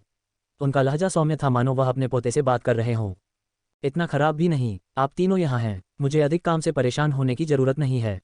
ऐसा कहने के बाद सीधी पीठ और देवदार आभा वाले बूढ़े व्यक्ति ने लावा ड्रैगन छिपकली पर नजर डाली जो हिंसक रूप से दहाड़ रही थी और कुछ अफसोस के साथ कहा, एक डायमंड आई फैंटेसी आई छिपकली। ये कुछ हद तक कमजोर है। जब जो लुओ ने पहले स्वोर्ड प्लम सी हॉक को देखा और उसकी ताकत को महसूस किया तो उसे पता चला कि लोगों के इस समूह की ताकत उसकी ताकत से बहुत दूर थी। हालांकि वह मात खाने को तैयार नहीं दिखे। जो लुओ को पता था कि लिन युआन के पास 2 मिथक नस्ल के जानवर हैं जो छाया में छिपे हुए मानव रूप ले सकते हैं। जब 2 सुजवेंट मिथ ब्रीड के जानवर मानव रूप धारण कर सकते थे और कम से कम मिथ 2 अंधेरे में उनकी रक्षा कर रहे थे तो चिंता करने की और क्या बात थी। इसलिए जो लुओ ने बिना किसी चिंता के देवदार आभा वाले बूढ़े व्यक्ति से कहा, बूढ़े आदमी, तुम्हारे बाल सफेद हैं, तुम्हारी दाढ़ी सफेद है, तुम्हारी भौहें सफेद हैं और तुम थोड़े बूढ़े हो। सीधी पीठ और देवदार आभा वाले बूढ़े व्यक्ति ने बहुत देर तक कोई प्रतिक्रिया नहीं की। ऐसा लग रहा था कि उसे उम्मीद नहीं थी कि कोई उससे इस तरह बात करेगा। हालांकि बूढ़े व्यक्ति के अलावा आधे कवच वाले मध्यम आयु वर्ग के व्यक्ति ने भौहें सिकोड़कर जवाब दिया, तुम में वापस बात करने की हिम्मत है? जल्दी से इस निर्जन द्वीप को छोड़ दो, अन्यथा अपनी जान गंवाने पर आपको पहले से चेतावनी न देने के लिए मुझे दोष न दें। जो लुओ जवाब देने ही वाला था कि तभी लिन युआन ने उसके कंधे पर हाथ रखा और 2 बार थपथपाया। उसने बात करना बंद कर दिया और तुरंत लावा ड्रैगन छिपकली को पीछे हटने का आदेश दिया, जबकि उसने अभी भी लिन युआन के पक्ष को अवरुद्ध कर दिया था। इस बात पर लिन युआन को थोड़ा आश्चर्य हुआ क्योंकि आधा कवच पहने हुए अधेड़ उम्र का व्यक्ति उन्हें सीधे मारना नहीं चाहता था बल्कि उन्हें दूर भगाना चाहता था। लिन युआन हैरान था, क्या आधे कवच वाला अधेड़ उम्र का आदमी जेंग परिवार के तीसरे वंश से नहीं था? उसके तुरंत बाद उसने सीधी पीठ और देवदार आभा वाले बूढ़े व्यक्ति को ये कहते हुए सुना, दुआन है, कोई जल्दी नहीं है। आपको उन्हें भगाने के लिए जल्दबाजी करने की जरूरत नहीं है। मुझे अब भी उनसे कुछ कहना है। आधे कवच में मध्यम आयु वर्ग स्पष्ट रूप से अधीर दिख रहा था और उसने अपने हाथ की लहर के साथ तलवार प्लम सी हॉक को अपने आध्यात्मिक स्थानिक क्षेत्र में संग्रहित किया। लिन युआन ने एक कदम आगे बढ़ाया और अपने चेहरे पर मुस्कान के साथ पूछा, क्या आपका युवा मास्टर जेंग मेरे चेहरे पर मुखौटा इतनी बुरी तरह से चाहता है कि वह मेरे साथ एक और सौदा करने के लिए आपको भेजने के लिए दौड़ पड़ा? बूढ़े व्यक्ति के चेहरे पर एक हल्की मुस्कान दिखाई दी, लेकिन उसके सवाल का जवाब देने के बजाय उसने पूछा, इस विशाल इंडिगो अज्योर सिटी में केवल 3 पेड़ हैं जो आकाश की ओर बढ़ते हैं। चाहे वह अजगर हो या सांप, वे केवल इंडिगो अज्योर सिटी में पेड़ों की शाखाओं पर कुंडली मार सकते हैं। क्या आप इस सिद्धांत को समझते हैं? लिन युआन और भी अधिक मुस्कुराए और उत्तर दिया, बेशक, मैं इसे समझता हूँ। किस जगह पर आकाश तक ऊंचा होने वाला पेड़ नहीं है और किस पेड़ पर ड्रैगन या सांप नहीं है? स्वयं धर्मी पेड़ हमेशा शीर्ष को देखना भूल जाते हैं और सोचते हैं कि वे बड़े पेड़ हैं, जबकि वे वास्तव में बड़े पेड़ों से ढके होते हैं। लिन युआन ने यह कहने से पहले रोका, क्या बड़े पेड़ जो आकाश की ओर बढ़ते हैं जेंग परिवार के मुख्य परिवार या तीसरे वंश हैं? यदि यह बात की बात है तो जेंग परिवार का मुख्य परिवार यह जानकर खुश नहीं होगा कि पेड़ की जड़ों पर परजीवीकरण करने वाली कुछ शाखाएं वास्तव में एक बड़े पेड़ में विकसित होने का इरादा रखती हैं। सीधी पीठ और देवदार वाला बूढ़ा आदमी गंभीर हो गया और उसकी आवाज़ देवदार की ठंडक के साथ तालमेल बिठाने लगी। तुम्हारे पास एक जीभ है जो तुम्हें इतनी कम उम्र में मार डालेगी। लिन युआन ने हवा में उड़ते चांद सफेद स्पिरिट क्यूई कपड़ों को हिलाया और इसके बजाय पूछा, क्या मैं इस जीभ के बिना एक घातक आपदा को आकर्षित नहीं करूंगा? उस समय आधे कवच वाले अधेड़ उम्र के व्यक्ति ने अपनी भौहें सिकोड़ ली, अपने बगल वाले बूढ़े व्यक्ति की ओर देखा और पूछा, जियो हानजोंग, क्या हो रहा है? क्या तुमने मुझसे विश्व सफाई में अपने साथी की मदद करने के लिए नहीं कहा था? सीधी पीठ और देवदार आभा वाले बूढ़े व्यक्ति ने उसकी ओर क्षमापूर्वक देखा और उत्तर दिया, दुआन है, यह मास्टर का निजी मामला है। एक पल रुकिए और मैं इस बड़े निजी मामले को तुरंत सुलझा लूंगा। हम विश्व सफाई के लिए इस अच्छे स्थान को कलंकित नहीं कर सकते। अधेड़ उम्र का व्यक्ति खर्राटा लेता हुआ कुछ कदम दूर चला गया और बोला, रिपोर्ट अध्याय टिप्पणियाँ, संपर्क करें, टॉस साइड मैप दान करें, मेनू दिखाओ, उपन्यास बिन, उपन्यास फे एवोल्यूशन मचेंट, अध्याय 462, जाओ रक्तपात की माता, गुना विशेष ऑफर के साथ नोएल का स्वागत करें। उपन्यास से संबंधित उत्पादों पर सर्वोत्तम डील पाने के लिए URL पर प्रोमो कोड NOEL23KI887 का उपयोग करें। खरीदारी के लिए शुभकामनाएं। फे एवोल्यूशन मचेंट C462, जाओ रक्त बीज की माँ, प्लेवलूम रात के 12 बज के 44 ट्रू विद फुल स्क्रीन। अध्याय 462, जाओ रक्तपात की माता। आधे कवच वाले अधेड़ उम्र के व्यक्ति ने अपनी बातों को गलत बताने या अपनी नाराजगी को छिपाने का कोई प्रयास नहीं किया। जियान हानजोंग, मैं केवल अपना कर्ज चुकाने आया हूँ। मेरा झेंग परिवार के तीसरे वंश के मामलों में भाग लेने का कोई इरादा नहीं है। डुआन ने अपना ध्यान वापस लिन युआन और बाकी लोगों की ओर लगाया। जरूर कोई गंभीर बात हुई होगी, अन्यथा उन पर जियान हानजोंग को भेजने के लिए दबाव नहीं डाला जाता। मुख्य परिवार की एकमात्र संपार्श्विक शाखा के रूप में झेंग परिवार का तीसरा वंश सामान्य परिस्थितियों में अपने एकमात्र सम्राट वर्ग विशेषज्ञ को कभी नहीं भेजेगा। हालांकि इससे कोई फर्क नहीं पड़ता कि डुआन ने कितनी सावधानी से निकट दूरी पर खड़े युवा लोगों के समूह को स्कैन किया, वह ये पता नहीं लगा सका कि वे किस तरह से इतना बड़ा खतरा पैदा करेंगे कि जियान हानजोंग को आगे आना पड़े। जियान हानजोंग सही थे, लावा ड्रैगन छिपकली के असाधारण कौशल के बावजूद अंततः इसमें ताकत की कमी थी। झेंग परिवार के तीसरे वंश में कई राजा वर्ग के सदस्य थे। लोगों के इस समूह को संभालने के लिए एक राजा श्रेणी का विशेषज्ञ ही पर्याप्त होना चाहिए। लिन युआन को उम्मीद नहीं थी कि डुआन वह वास्तव में झेंग परिवार का हिस्सा नहीं था। वह केवल जियान हानजोंग नामक उस व्यक्ति की सहायता करने आया था जिसके चारों ओर देवदार की लकड़ी की सुगंध फैल रही थी। वह जियान हानजोंग के अनुबंधित फे को उसकी विश्व सफाई में सहायता करने जा रहा था। लिन युआन ने डुआनहे से सीधे पूछा, वरिष्ठ डुआनहे, आप स्वयं सम्राट श्रेणी के हैं। यदि आप वास्तव में झेंग परिवार का हिस्सा नहीं हैं तो मुझे आशा है कि आप उन मामलों में हस्तक्षेप नहीं करेंगे जिनसे आपकी चिंता नहीं है। डुआन को विश्वास नहीं हो रहा था कि नकाबपोश युवक उसे बुलाएगा। डुआन ने अपने दिमाग में युवक के शब्दों को दोहराया। उन्हें यकीन था कि उन्हें दिखावटी विनम्र बयान के भीतर एक छिपे हुए खतरे का आभास हो गया था। डुआन ने अपनी भौहें सिकोड़ लीं और पूछा, तो क्या हुआ अगर मैं हस्तक्षेप करना चुनूं? लिन युआन ने डुआनहे की ओर रूखे भाव से देखा और उत्तर देते समय प्रत्येक शब्द पर विराम चिन्ह लगाया, तो फिर आप खुद को स्काई सिटी का दुश्मन बना रहे हैं। स्काई सिटी के उल्लेख पर डुआनहे के दिमाग में गियर घूमने लगे। उसे एहसास हुआ कि उसने स्काई सिटी नामक गुट के बारे में कभी नहीं सुना था। हालांकि उन्हें इस तरह के अंतर्गुट झगड़ों में भाग लेने में कोई दिलचस्पी नहीं थी। यदि वह होता तो उसने शुरू से ही जियान हानजोंग को अपना रुख स्पष्ट नहीं किया होता। जियान हानजोंग ने एक आह भरी और अपनी आध्यात्मिक शक्ति प्रसारित करना शुरू कर दिया। आध्यात्मिक शक्ति ने एक चक्रवात का रूप ले लिया जो जियान हानजोंग के सामने साकार हुआ। अधिक आध्यात्मिक शक्ति निकलने के कारण चक्रवात की तीव्रता बढ़ गई। अचानक यह आध्यात्मिक शक्ति के एक विशाल भंवर में बदल गया जिसने स्वर्ग और पृथ्वी की सभी मुक्त प्रवाह वाली आध्यात्मिक शक्ति को भस्म कर दिया। जैसे ही लिन युआन ने जियान हानजोंग का अवलोकन किया, उन्होंने पाया कि वह एक एस रैंक स्पिरिट क्यूई पेशेवर था। एस रैंक स्पिरिट क्यूई पेशेवरों ने यह प्रदर्शित करके अपनी लड़ाई कौशल का प्रदर्शन किया कि कैसे उनकी आध्यात्मिक शक्ति का चक्रवात हवा में सभी मुक्त प्रवाह वाली आध्यात्मिक शक्ति को निगल सकता है, जिससे उन्हें इच्छानुसार हेरफेर करने की अनुमति मिलती है। इससे पता चला कि एस रैंक स्पिरिट क्यूई पेशेवर केवल अपने शरीर के अंदर की आध्यात्मिक शक्ति का उपयोग करने से कहीं आगे निकल गए हैं। उनके पास प्राकृतिक दुनिया की ऊर्जा का दोहन करने की शक्ति थी। उसी समय बर्फीले नीले पत्तों से ढका 70 मीटर लंबा एक पक्षी द्वीप पर उतरा। इसकी खुरदरी शाखाएं बर्फ की मूर्तियों जैसी थीं जिन पर जटिल डिजाइन उकेरे गए थे। प्रत्येक हल्के नीले पत्ते पर एक लटकती हुई जमी हुई बूंद बिखरी हुई थी। जैसे ही हरे भरे नीले पत्ते हवा में नाच रहे थे, असंख्य शाखाएं एक साथ लहरा रही थीं। फिर भी इस विशाल वृक्ष की मुख्य शाखा असामान्य रूप से सीधी रही। इंडिगो अज्योर सिटी में सर्दी ठंडे स्तर तक नहीं पहुंची और तापमान ज्यादातर रॉयल कैपिटल में देर से शरद ऋतु के स्तर के आसपास ही रहा। हालांकि जैसे ही यह 70 मीटर लंबा नीली पत्ती वाला फे दिखाई दिया, लिन युआन ने देखा कि उसके सफेद कपड़ों पर बर्फ की परत दिखाई दे रही है। उसकी हर सांस उसके फेफड़ों को ठंड की सुइयों से चुभा रही थी। लिन युआन ने 70 मीटर लंबे नीले पत्तों वाले फे की जांच करने के लिए ट्रू डेटा का उपयोग किया। फे नाम अल्टीमेट आइस, फे प्रजाति उन्नत, फे ग्रेट डायमंड 10/10, फे टाइप बर्फ, फे quality fantasy V. Lin Yuan को एहसास हुआ कि इस फैंटेसी वी अल्टीमेट आइस में गोल्डन पंख वाले समुद्री ईगल की तुलनीय शक्ति है। दोनों लगभग सुजेरेन थे। ट्रू डेटा ने अल्टीमेट आइस के बारे में कुछ खास नहीं बताया। इसमें किसी भी बर्फ प्रकार के फी का औसत कौशल था। उसके पास एकमात्र विशेष कौशल यह था कि वह अपने विरोधियों के मौलिक कौशल को संक्षिप्त कर सकता था। ये कौशल उन दुश्मनों को बहुत प्रभावित करेगा जो अपराध के लिए अपने मौलिक कौशल का उपयोग करते हैं, जिससे अल्टीमेट आइस की लड़ने की क्षमता में काफी वृद्धि होती है। लेकिन इससे कोई फर्क नहीं पड़ता कि यह कौशल कितना प्रभावी था, इसका उपयोग केवल उसी ग्रेड के फीस पर किया जा सकता था। ये थोड़े ऊंचे स्तर के लोगों को भी प्रभावित करेगा, अर्थात वे जो अभी अभी सुजेरेन बने हैं लेकिन विश्व सफाई से नहीं गुजरे हैं। मदर ऑफ ब्लडबाथ जैसे फी, जिनकी विल पावर रून पहले ही एक लॉ रून में बदल चुकी थी, पहले से ही अल्टीमेट आइस से ऊपर थे। इस प्रकार रक्तबीज की माता के विरुद्ध अल्टीमेट आइस की शक्ति सीमित थी। जियान हानजोंग ने लिसन पर एक नज़र डालने से पहले लिन युआन को देखा। तटीय समुद्र के पास जो वस्तु तुम्हें मिली थी उसे सौंप दो। अगर मैं अच्छे मूड में हूँ तो मैं तुरंत आपके दिलों को ठंडा करने और आपको दर्दरहित मौत देने को तैयार हो सकता हूँ, जियान हानजोंग ने धीमी आवाज़ में कहा। जो लुओ लावा ड्रैगन छिपकली की मैरून फायर फोरहेड लॉन्चर क्षमता को नियंत्रित करने के बीच में था। उन्होंने भीड़ को लावा शील्ड से ढक दिया। लावा शील्ड ने लिन युआन को अल्टीमेट आइस से निकलने वाली अत्यधिक ठंड का मुकाबला करने में मदद की। दुर्भाग्य से लावा ड्रैगन छिपकली और अल्टीमेट आइस के बीच क्षमता में बड़े अंतर के कारण लिन युआन अभी भी डायमंड फैंटेसी वीफे से भारी दबाव महसूस कर सकता था। लिन युआन को अपने ऊपर मंडराते खतरे का एहसास हो गया था। इस एहसास ने उसे उस समय की याद दिला दी जब चेंग वू ने रॉयल कैपिटल के बाहर जंगल में उसका शिकार किया था।